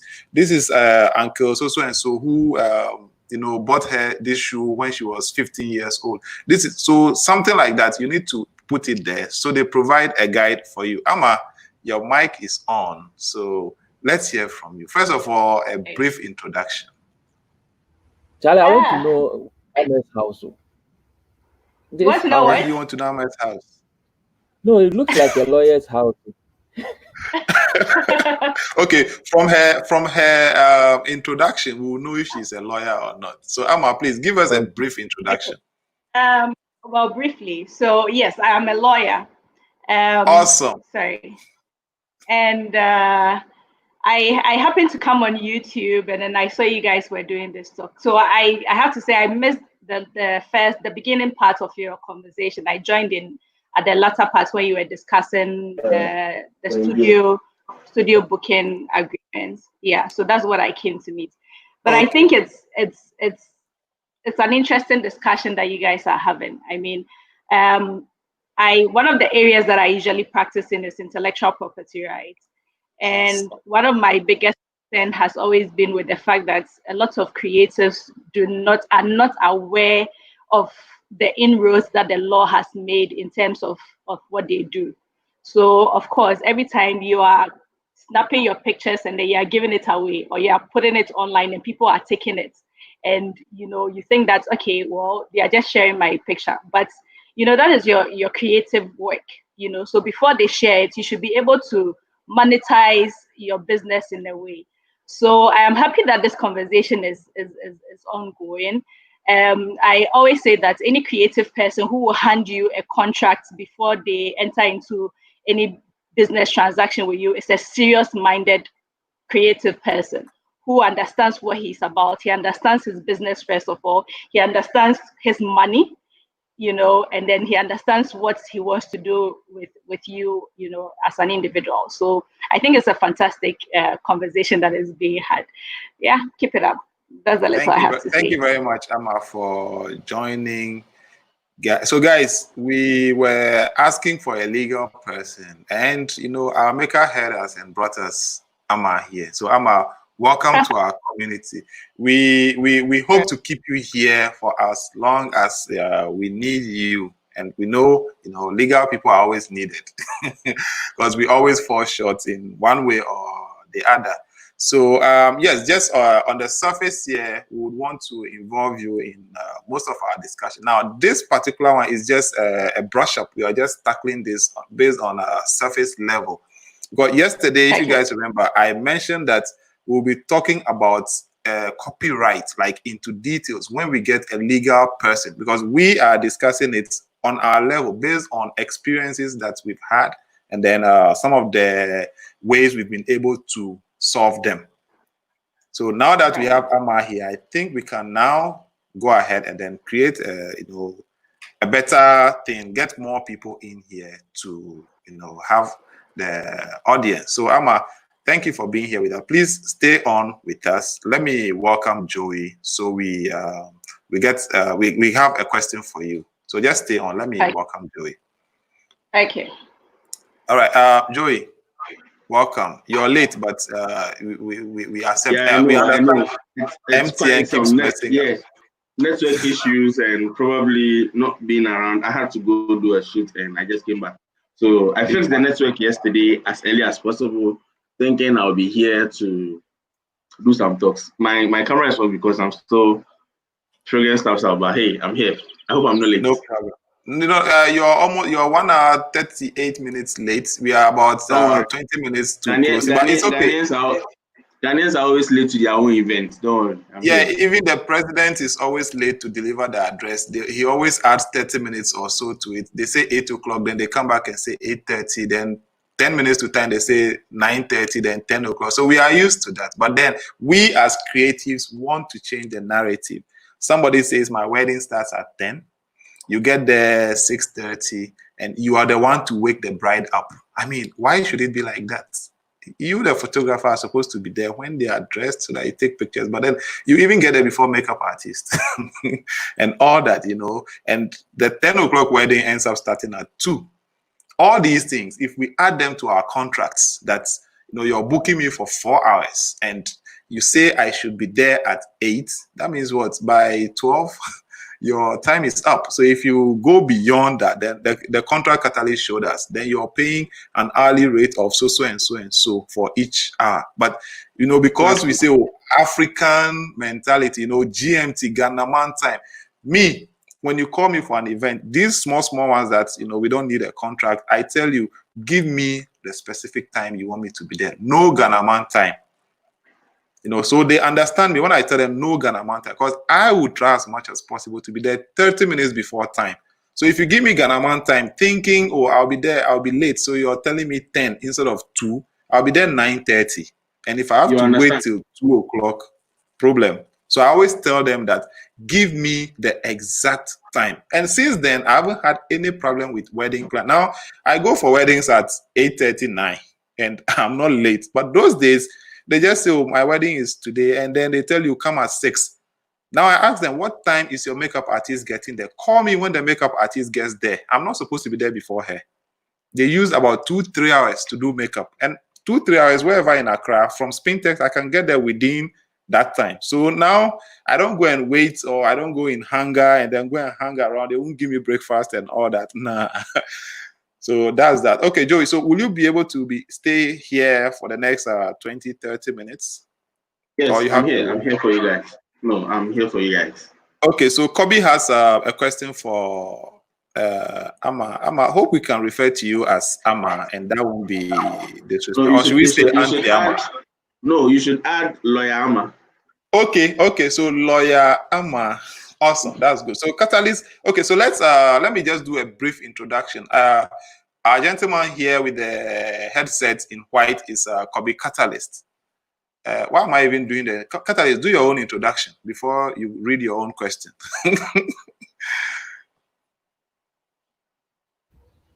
Hello, Amma. Oh, I've been looking for a lawyer in Ghana for a long time. I didn't get a chance, and now I'm not in Ghana, and I'm getting this lawyer with a nice house. Don't you dare come back.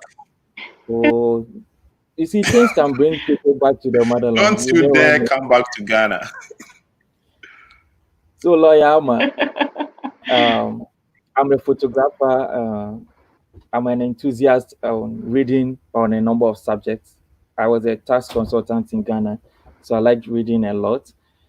Okay. And one of the things I liked reading was about the Copyright Act and business in terms of photography in Ghana. Right. So that's why I'm able to talk a lot. I'm not a lawyer at all. Maybe one day I will be. That's all I can say. I'm a proud father too.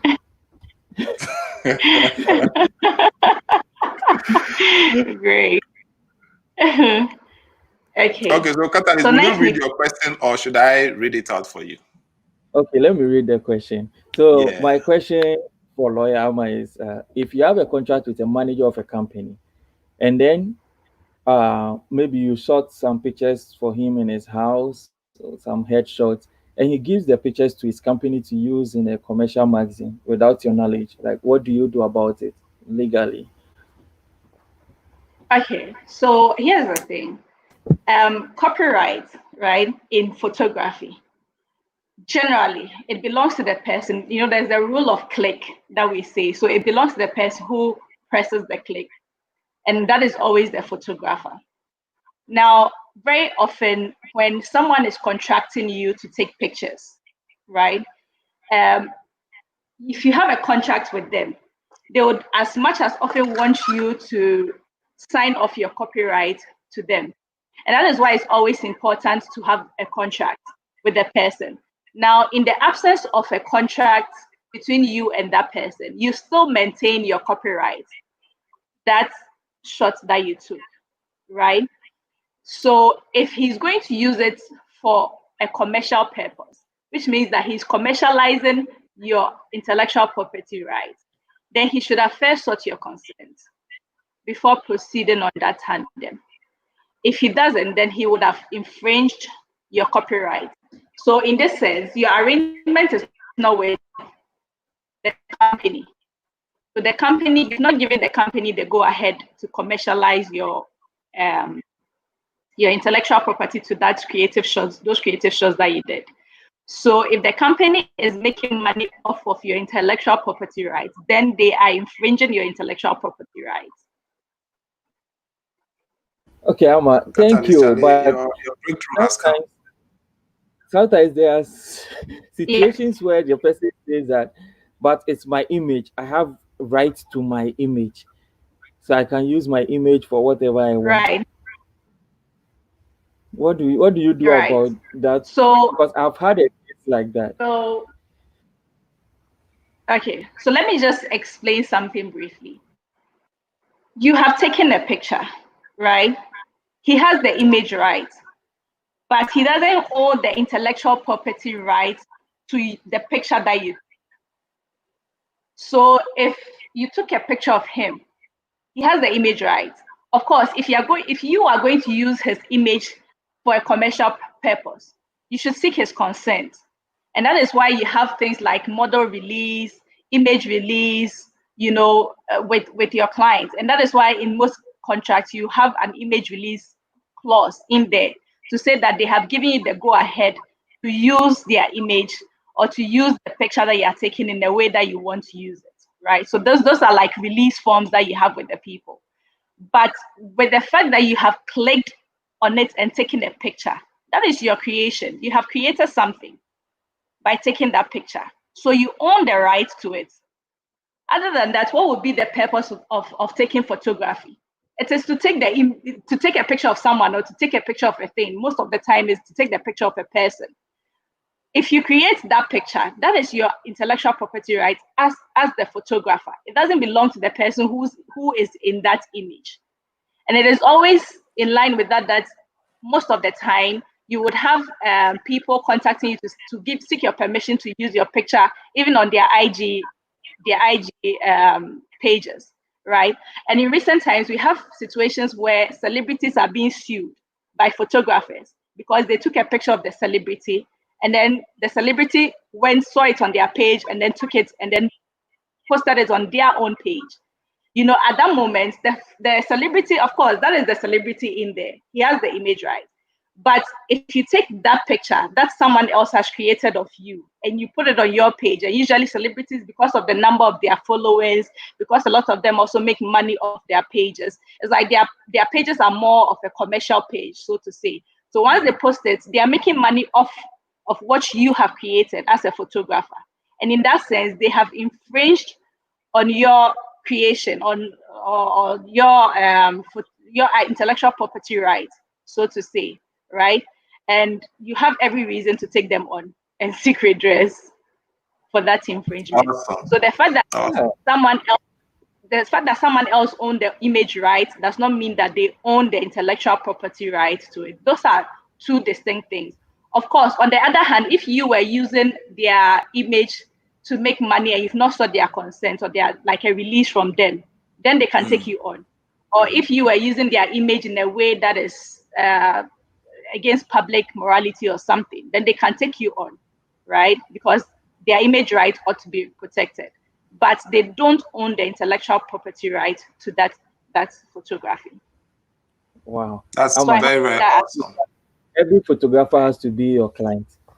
I'm telling you. So I think it was yesterday. I need you as my lawyer. Please, I need you as my lawyer. Joey, hold on, hold your fire. Joey, hold on. Yesterday, I was discussing with, I think somebody was in my studio. I don't remember who exactly it was, but I was discussing this thing where, we can create a community. I know there are different photography bodies, but we can start, just like we are having this discussion here, we can create a community, even if it's 20 members.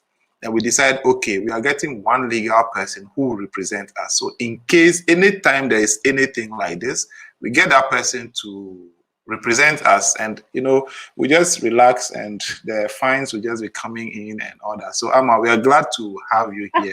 So this is like, I know there are ways we can go about this, but now unofficially we are bringing you on board, as a legal person. Can we pay her? We will discuss that. That's what I'm saying. This is just on the surface. We will discuss all that with her. I'm seeing a and question. see- What if they give you photo credit, celebrities? Please, Amma, can you address Oh. that for us? If they give you photo credits, well, photo credits does not, well, your IP. When we talk about IP rights, right? There are two rights that you can have.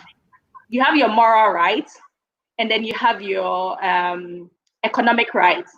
So your economic right is the right to economize your creativity and make money off of it. Your moral right is your right to be attributed as the owner of whatever it is that you have created, right? So the fact that the person has given you moral rights does not mean that they have not infringed on your economic rights as a creative. I don't know if you get the point. Oh my I God! get it I have lost a perfectly. lot of money. I have so not just lost a lot of money. Jesus. We have lost a lot of money. You know, You have to those go who back. don't Me, I have a even lot of celebrities I want to attack with my pictures. No. Oh God! So I you have see money. now, Joey, this is the time for us to do the right thing. You know, I believe they could also get good lawyers to argue some of these things, but then for us Don't to worry, make it the difficult arguments for will not them be to valid. argue, as Amma is saying, we need to have, correct laid down procedures. If you have all these contracts, the model release and stuff, which they will sign. Once they sign these things, when you take them to court, Charlie, it will be easier for us to get all these monies that we've lost. So henceforth, we are going to, create a community. And I'll urge you guys, once we make the call, please come on board. Let's make it, we've been cheated for long. Oh. We've been cheated for long. You take pictures of an artist event, they've not paid you anything. You bought your own tickets. You took your own, right? How you got there, only God knows. You take pictures, they see it on your page, then they repost without even giving you photo credits. All these things should stop. Charlie, at least the money you use for your ticket and all that, they should The right term is they don't give you moral rights. They don't say photo credit. There's nothing like photo credit again. Now we have a lawyer who said moral rights. Yeah, Please. moral rights. Okay. Exactly. Okay, they don't even give you moral rights. It's just good for them to at least call you, Charlie, guy, this picture of me that you take is so nice. I want to, if you don't tell me you want to post it, Charlie, send me your Momo number. Let me give you some 500 CDs B. When I see you using the picture, I won't even complain. But you don't give me even one person. Even moral right, you don't give. Most of them don't do that. So Amma, we'll take your there's a private chat. I don't know if you have access to it over there. Yeah, I do. Okay.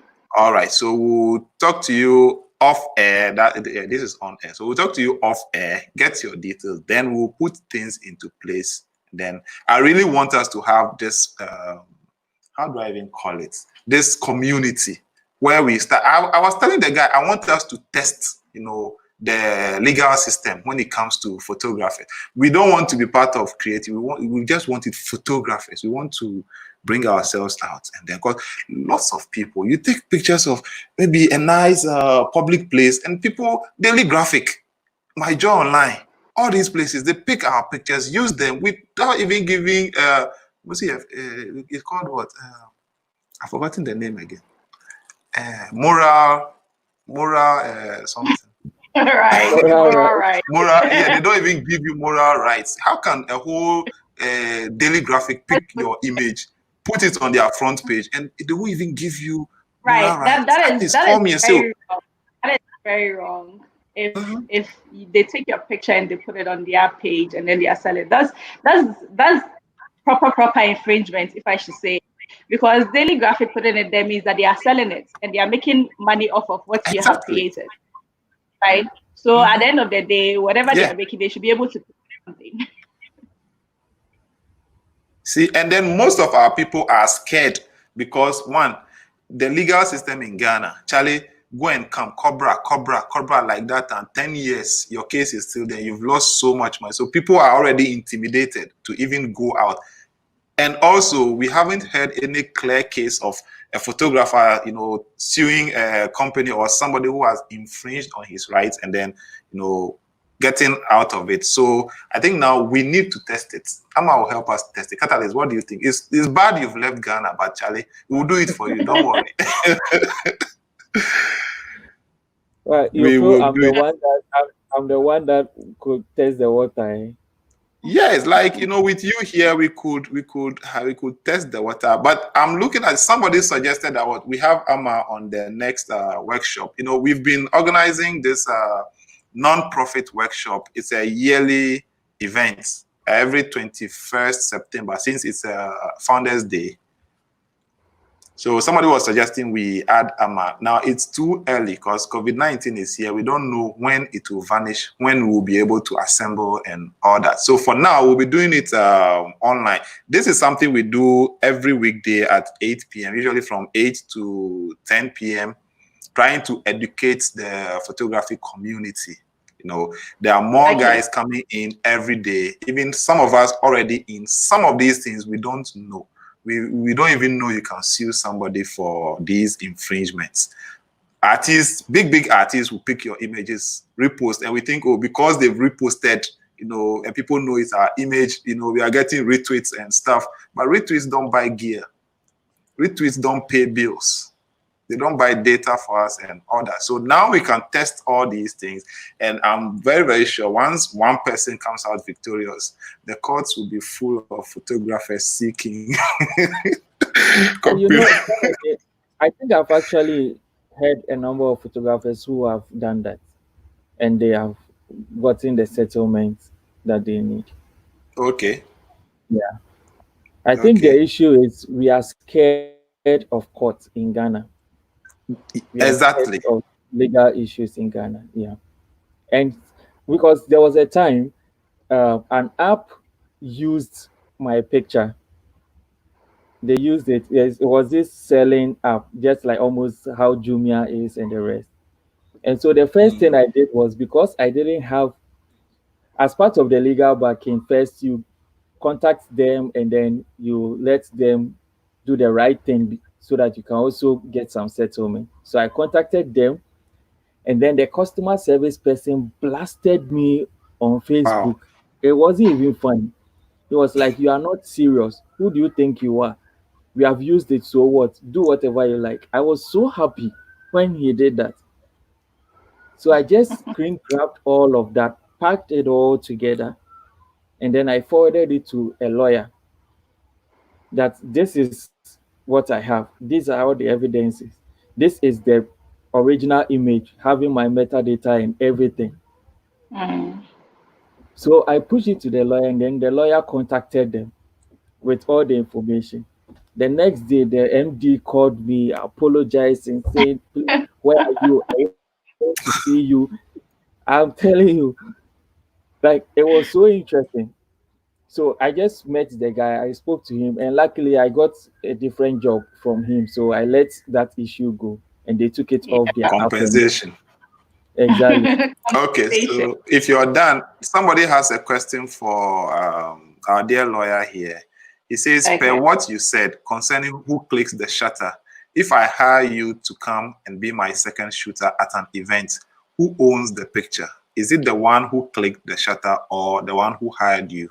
I think yesterday we discussed this at the surface level on who owns the picture.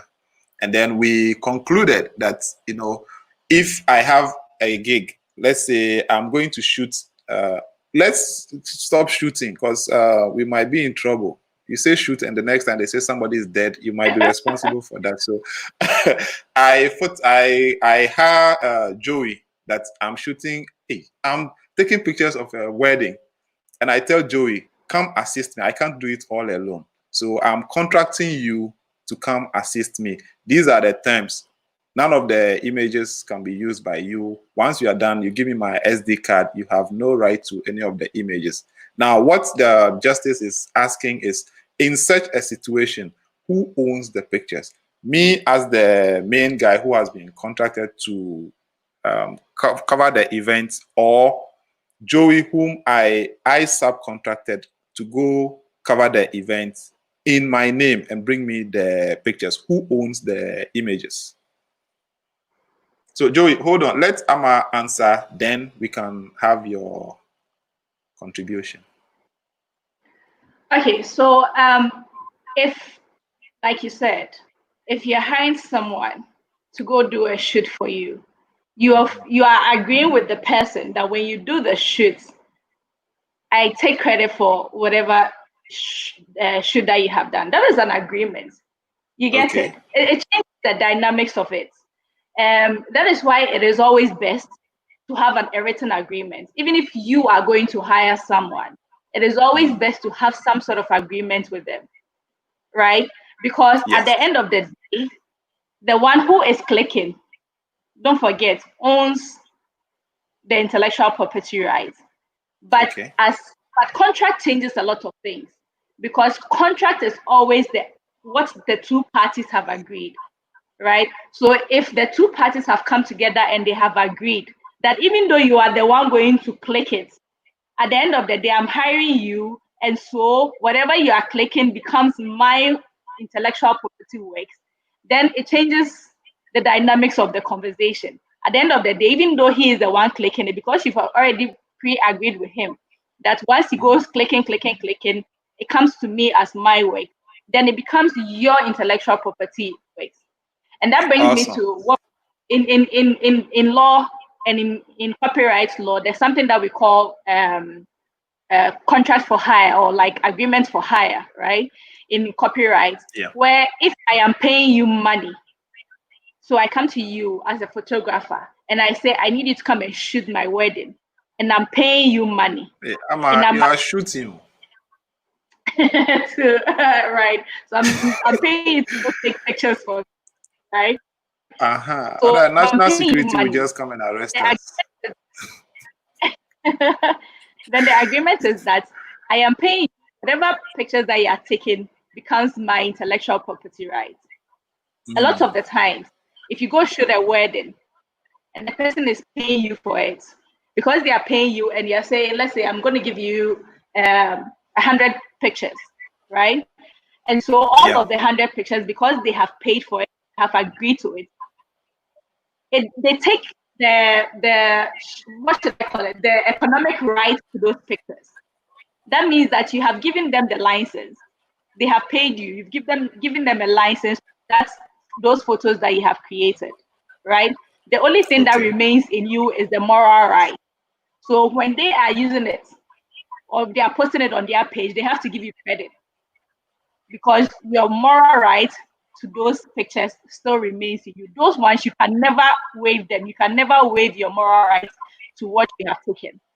So no one can say that, okay, because I'm putting it there, when I post it, it becomes my creation. So even the person that you hired, in this sense, that you have agreed that when once you are done, I take credit for it, they still have a moral right to those shots that they took.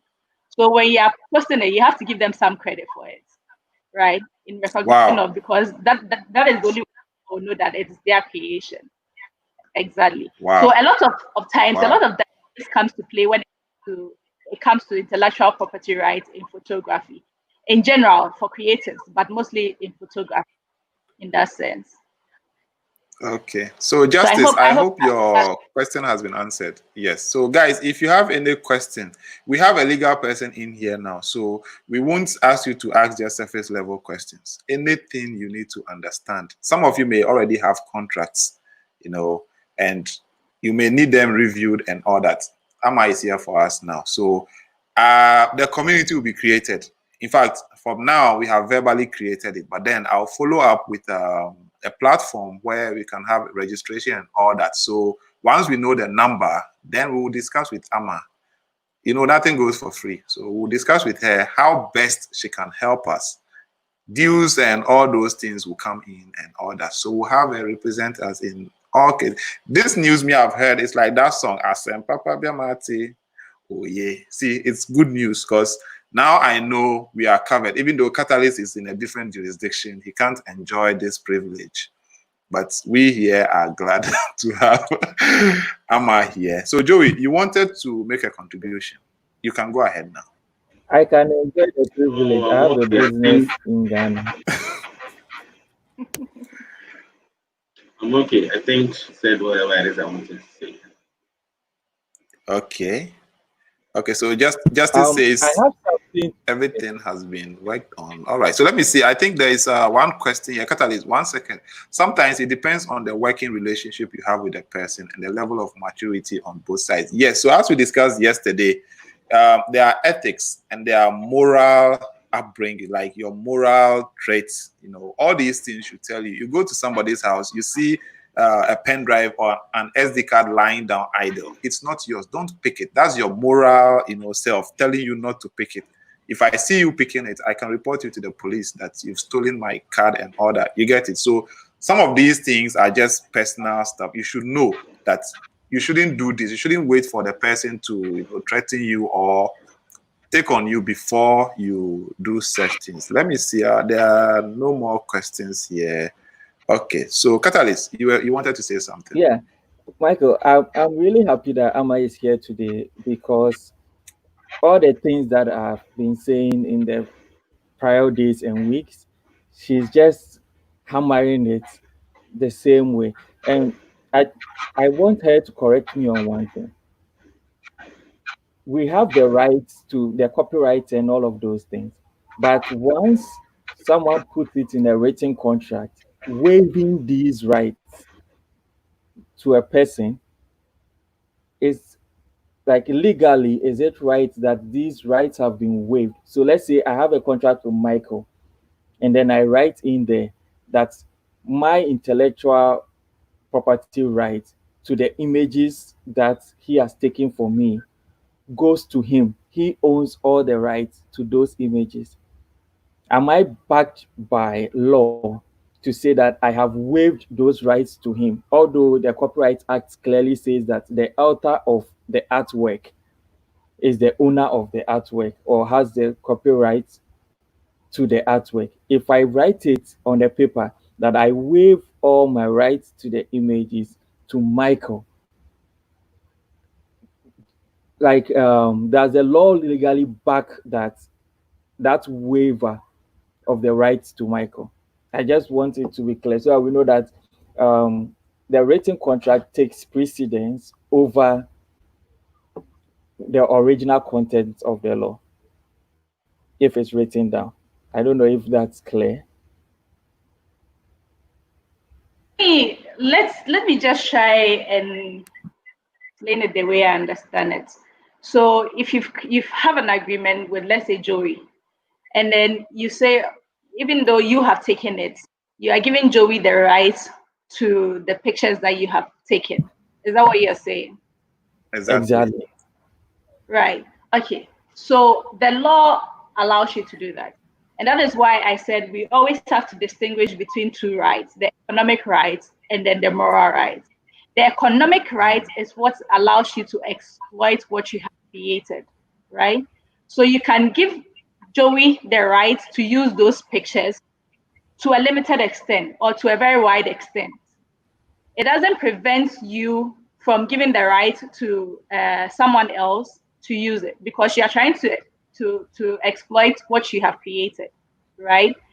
The only exception would be if you give Joey an exclusive right to those images that you have created. Then you yourself have been barred from giving it to another person because Joey now owns that exclusive right to use those images for what he has to use them for. I don't know if that's clear enough.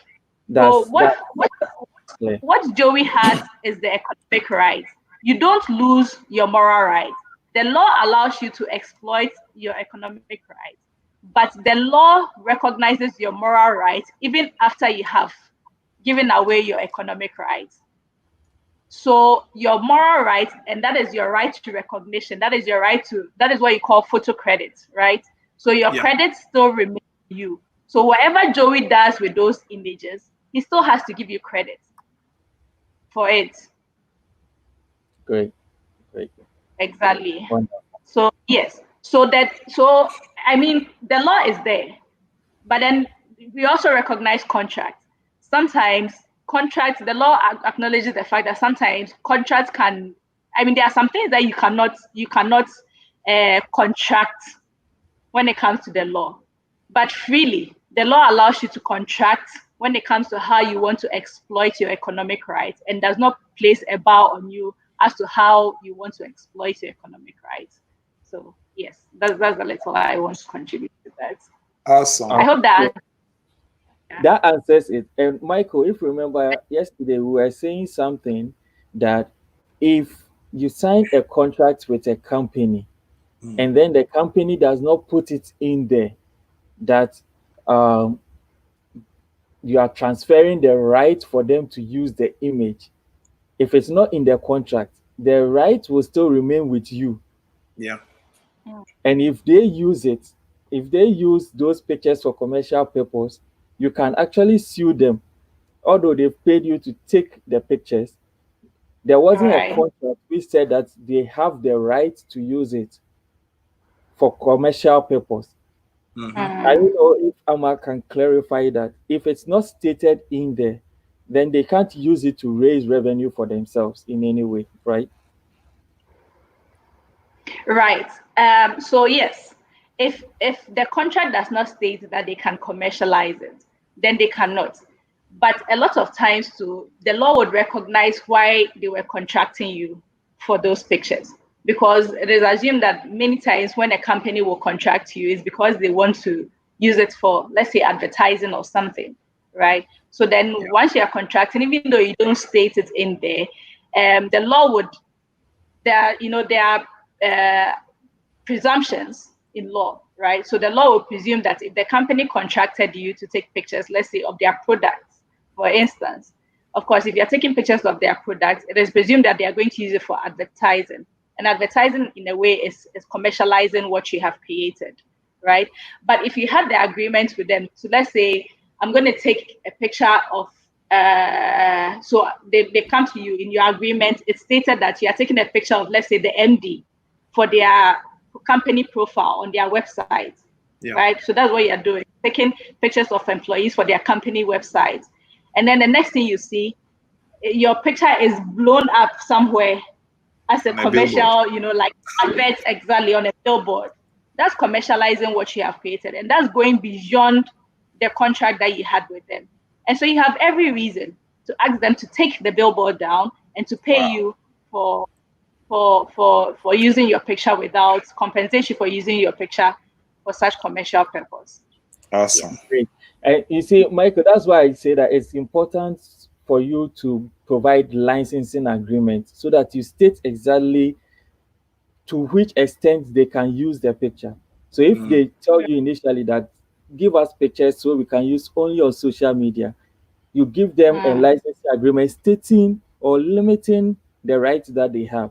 Because as you said, the law can presume certain use or certain licensing for a project that you did for a company. But if you stated it on paper that these pictures were taken just for social media and only for point of sale services, it means it doesn't include things like TV commercials, it doesn't include things like billboard and all of that.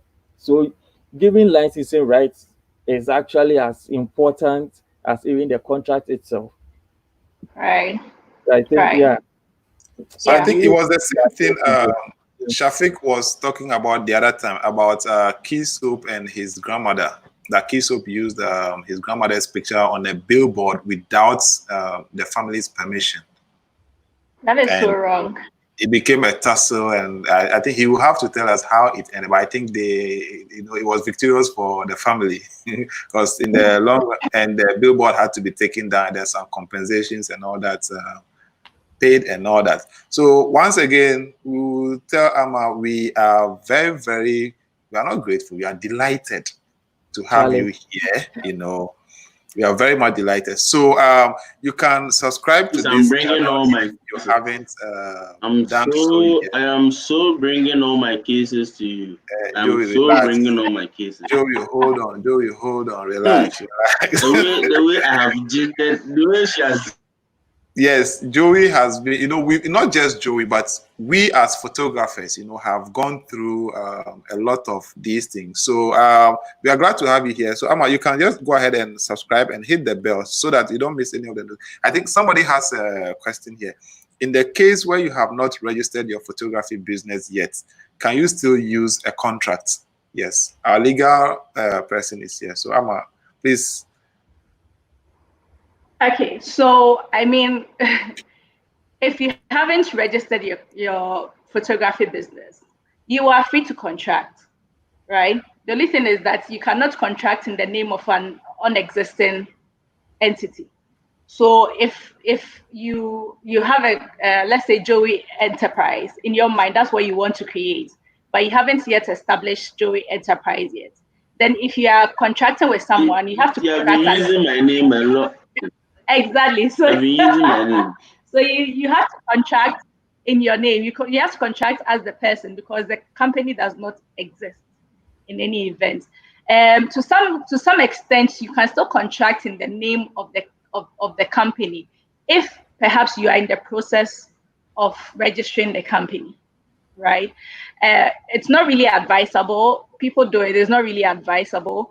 But if the company does not yet exist, once you establish the company or you set up the company, you have to have the company pass what we call resolutions, adopting all those contracts that you have entered into prior to establishing the company. So that is one way of going about it. But if the company does not exist, a lot of times you wouldn't want to take the risk of contracting in the name of a non-existing company, because then the non-existing company cannot own the copyright to those products that you create. So it's always advisable that if you don't have the company yet, you contract in your own name, or if you have a company, you just go ahead and contract in the name of the company. Okay, so that being said, I've had personal experiences concerning this thing. You know, I'm an IT person, so I have an IT company. I won't say company. I registered, but then it's expired. That's something we'll talk about later. Company registration and making sure you have your details, filing for tax and all that, where Catalyst strength is. And this company had me to fix CCTV cameras for them. And first thing they asked was, is my company registered? I said, I'll be frank with you, no, it's not registered. And they were like, okay. So the guy who was supposed to prepare, they have their business terms, which I'm not familiar. The guy who was supposed to prepare something that I will send to the accountant, for the accountant to prepare something for the check to be issued and all that. So he advised that I sent them an invoice with my company name on. So he advised me to re-invoice and use my personal name, since I have an account in my personal name. So I had to reroute and do all that. So what Amma said, yes, that's true. If your company is not registered or you don't have an account, especially if you're going to be paid, if you don't have a bank account in your company's name, because no company will write a different name apart from what's on the invoice. So I used my personal name and I got my check and went to cash it. I don't even know what I used that money for. See. All right. And then also, on the lighter side, you guys should be aware that Google, got their first check before they even registered Google Inc. as a company.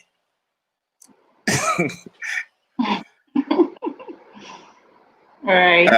Okay, so somebody, Evans was adding that you should still have a contract even if it's in your own name. Okay, so that has been established. And is it Desirepedia or Desirepedia says one, which means he's happy with the answer he got. Joey, what are you pressing on your phone like that? Okay, so yes, Onet says, I'm so much enjoying. Yes, guys, so we are going to form a community. Please, when the call comes out, as many of you as can join, please do so and join. I'll personally design the online form where we'll use to collect data, and it's all about numbers. Once we have the numbers, then we can, even if it's 5 people who are very serious, we will carry on with that. Balfour is saying something, not sure about Ghana, but here in Canada, you're allowed to operate without registration if you're operating in your own name. Yes, Balfour, Amma has explained that you can still go ahead and operate in your name. Just that I think there might be certain limitations. I think, I don't know, maybe we'll come to that, the business aspect. if you can send an invoice to a company in your name, because some of them make it, look like they can't pay into an individual account. They will have to pay into a company account and all that, right? I'm a catalyst. Yeah. All right. Okay.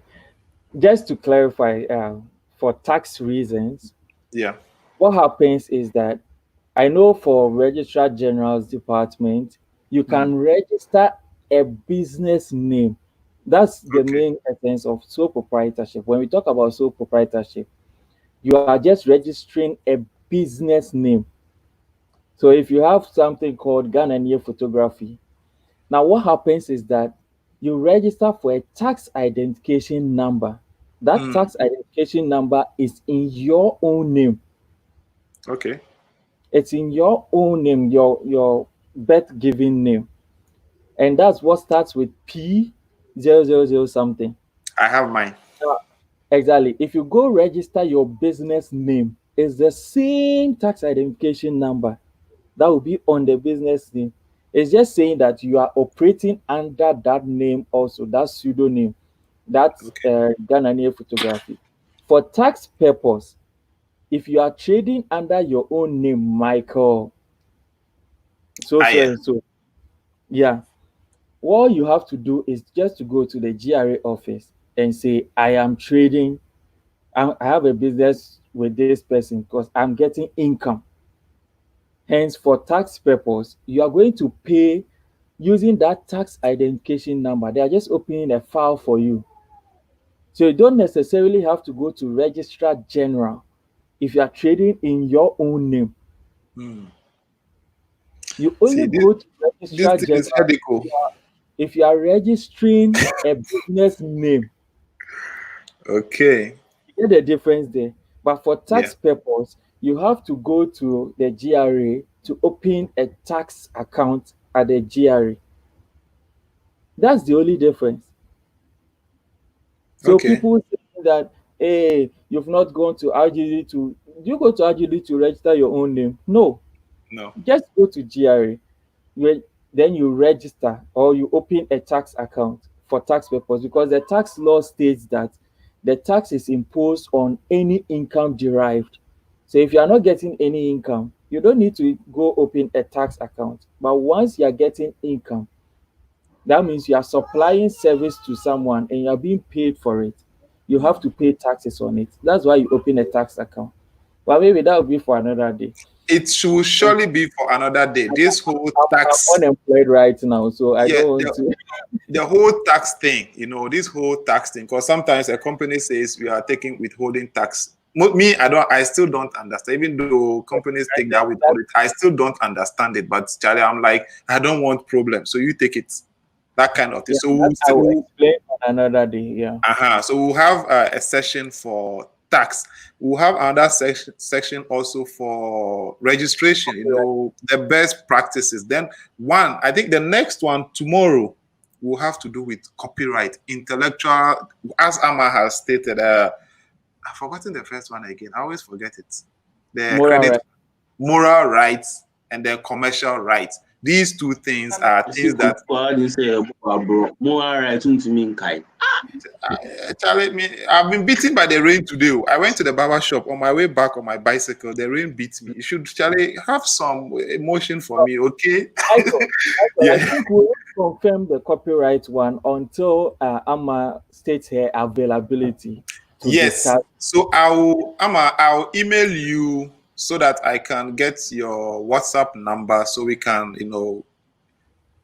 chat briefly. I know it's late. It's the 10:30, so we'll be ending this in the next 5 minutes. So once we are done, I'll send you an email so I can get your WhatsApp now, so we can just discuss quickly if we can do this tomorrow or the day after. There's no rush, so I'll just email you so we continue with that. Okay. What time do you usually start? 8 p.m.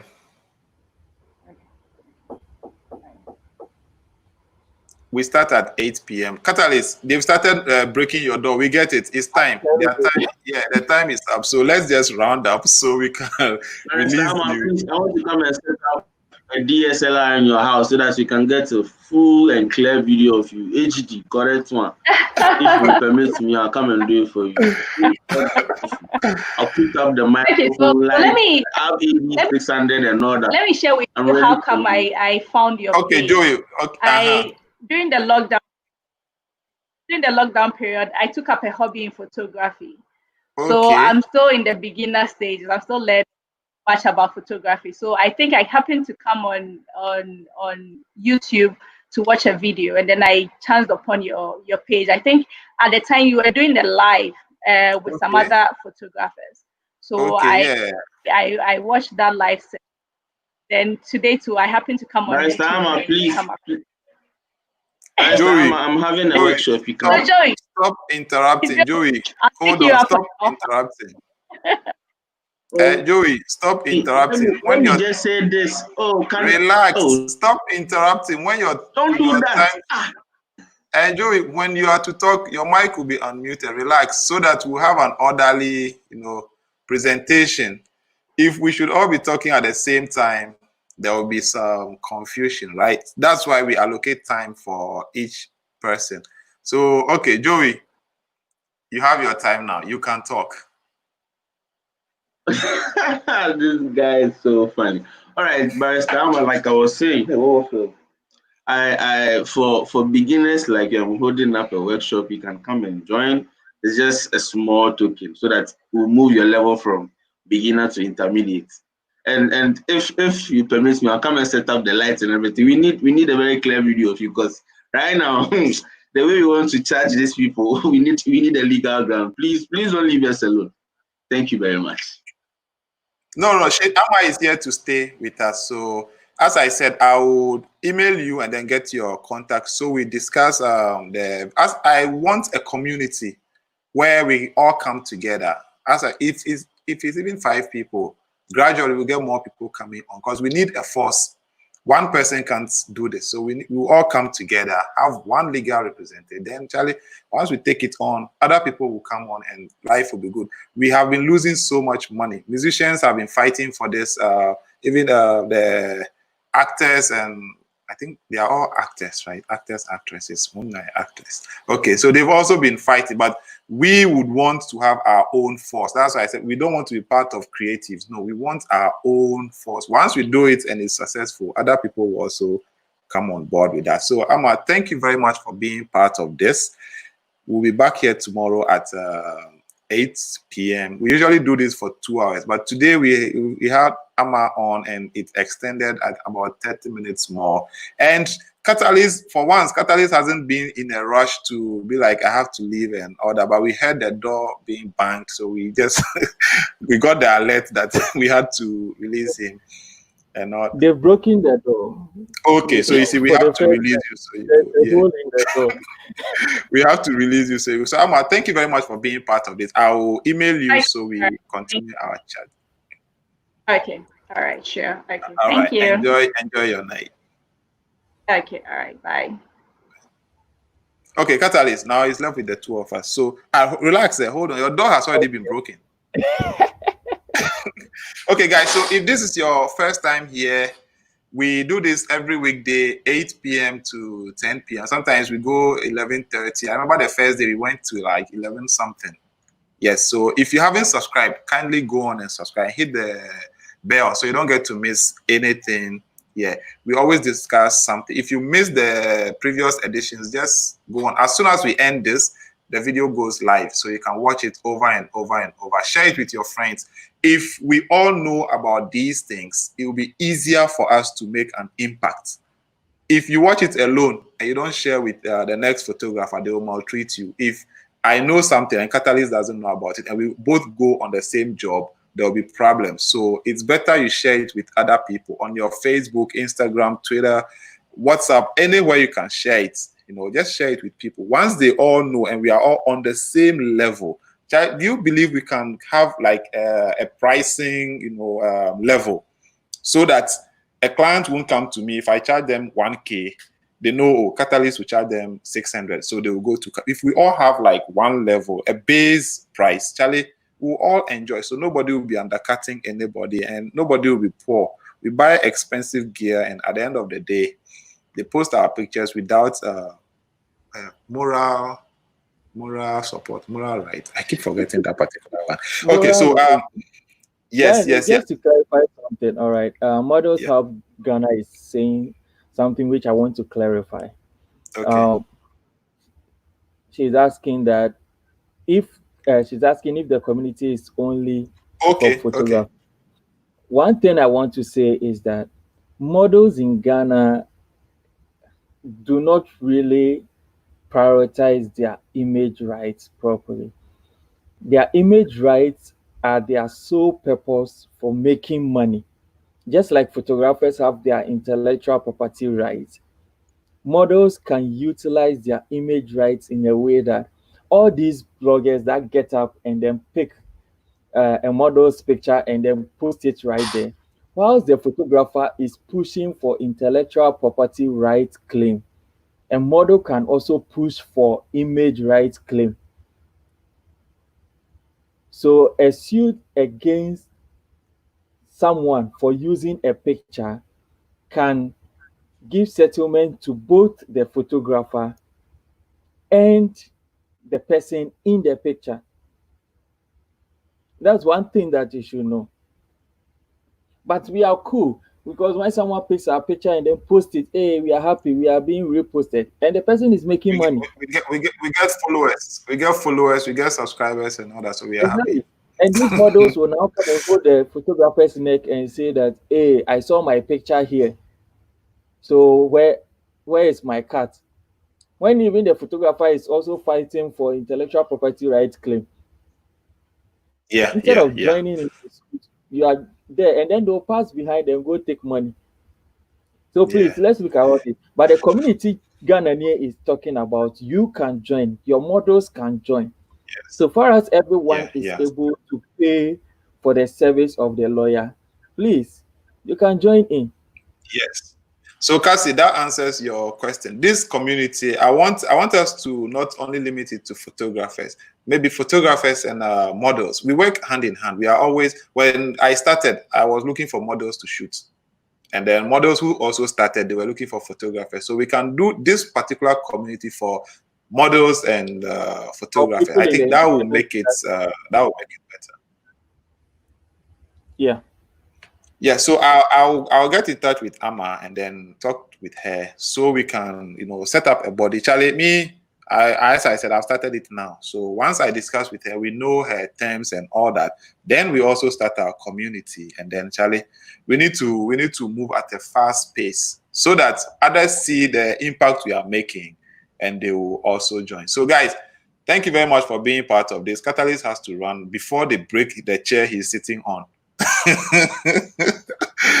You see, so yes, Catalyst, thank you very much. You've always appeared anytime we called you, and I'm so much grateful. Even though you are in a different geographic area and all that, yeah, we really, really appreciate it. So guys, thank you very much for being part of this. Now, I'll need all of you to leave one by one. I don't want to close the door on you. So everybody go. The 21 people here. If you haven't subscribed yet, go ahead and subscribe and share this channel with your friends. Let them know what happens here. Let them come and learn. If they all come and learn this thing, it will be easy for all of us to achieve what we want to achieve, right? Can a session be done on the relevance of social media presence one of these days? Sure. John, let me take Cassie, please take notes of this submission and send it to me later so we can have a social media presence, the relevance of social media. Cassie, please take notes so we can add it to the topic later. Onette, nobody dog. You don't have his number. Go and contact him if he has dog here. Okay, guys. So let's end this session here. I'll get in touch with Amma so that we know the way forward. We'll be back again tomorrow at 8 p.m. sharp. Tomorrow's topic hasn't been agreed on yet. That will be agreed on after I speak with Amma. So just stay put. There will be a flyer for tomorrow. So once the flyer comes, if you can share it, please go ahead and share it. Invite more people next time you're coming.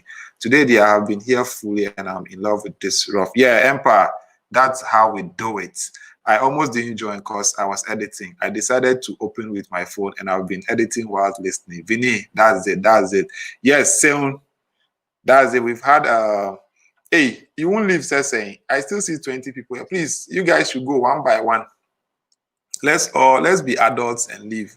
Tomorrow, 8 p.m. If you haven't subscribed, please subscribe. And if you have already subscribed, hit the bell, because I may not, anytime I start, I have to spend 5 minutes sharing the links in the WhatsApp groups and all over. But if you subscribe and hit the bell, I won't have to share the links again. Once we go live, you'll be notified. Then you can just join. So please do me this favor. Just hit the subscribe and then hit the bell. Enable all notifications. So as soon as we go live, it will notify. So I don't have to waste the 5 minutes sending the things to the group. Hey, no, me, I should go today. Me, I won't join that first. No, Arjun. That first, from tomorrow, I'll bring out the details and all that. Once I test up, yet the argument comes with me, pa. I'm editing a video and watching at the same time. Awesome. Charlie, you guys, thank you very much. Thank you very much. It's not flour, please. Which one is flour? Flour. Okay, so guys, since you guys don't want to leave, me, I'll go. Then you guys should just follow me. So let me turn off my video and my mic first.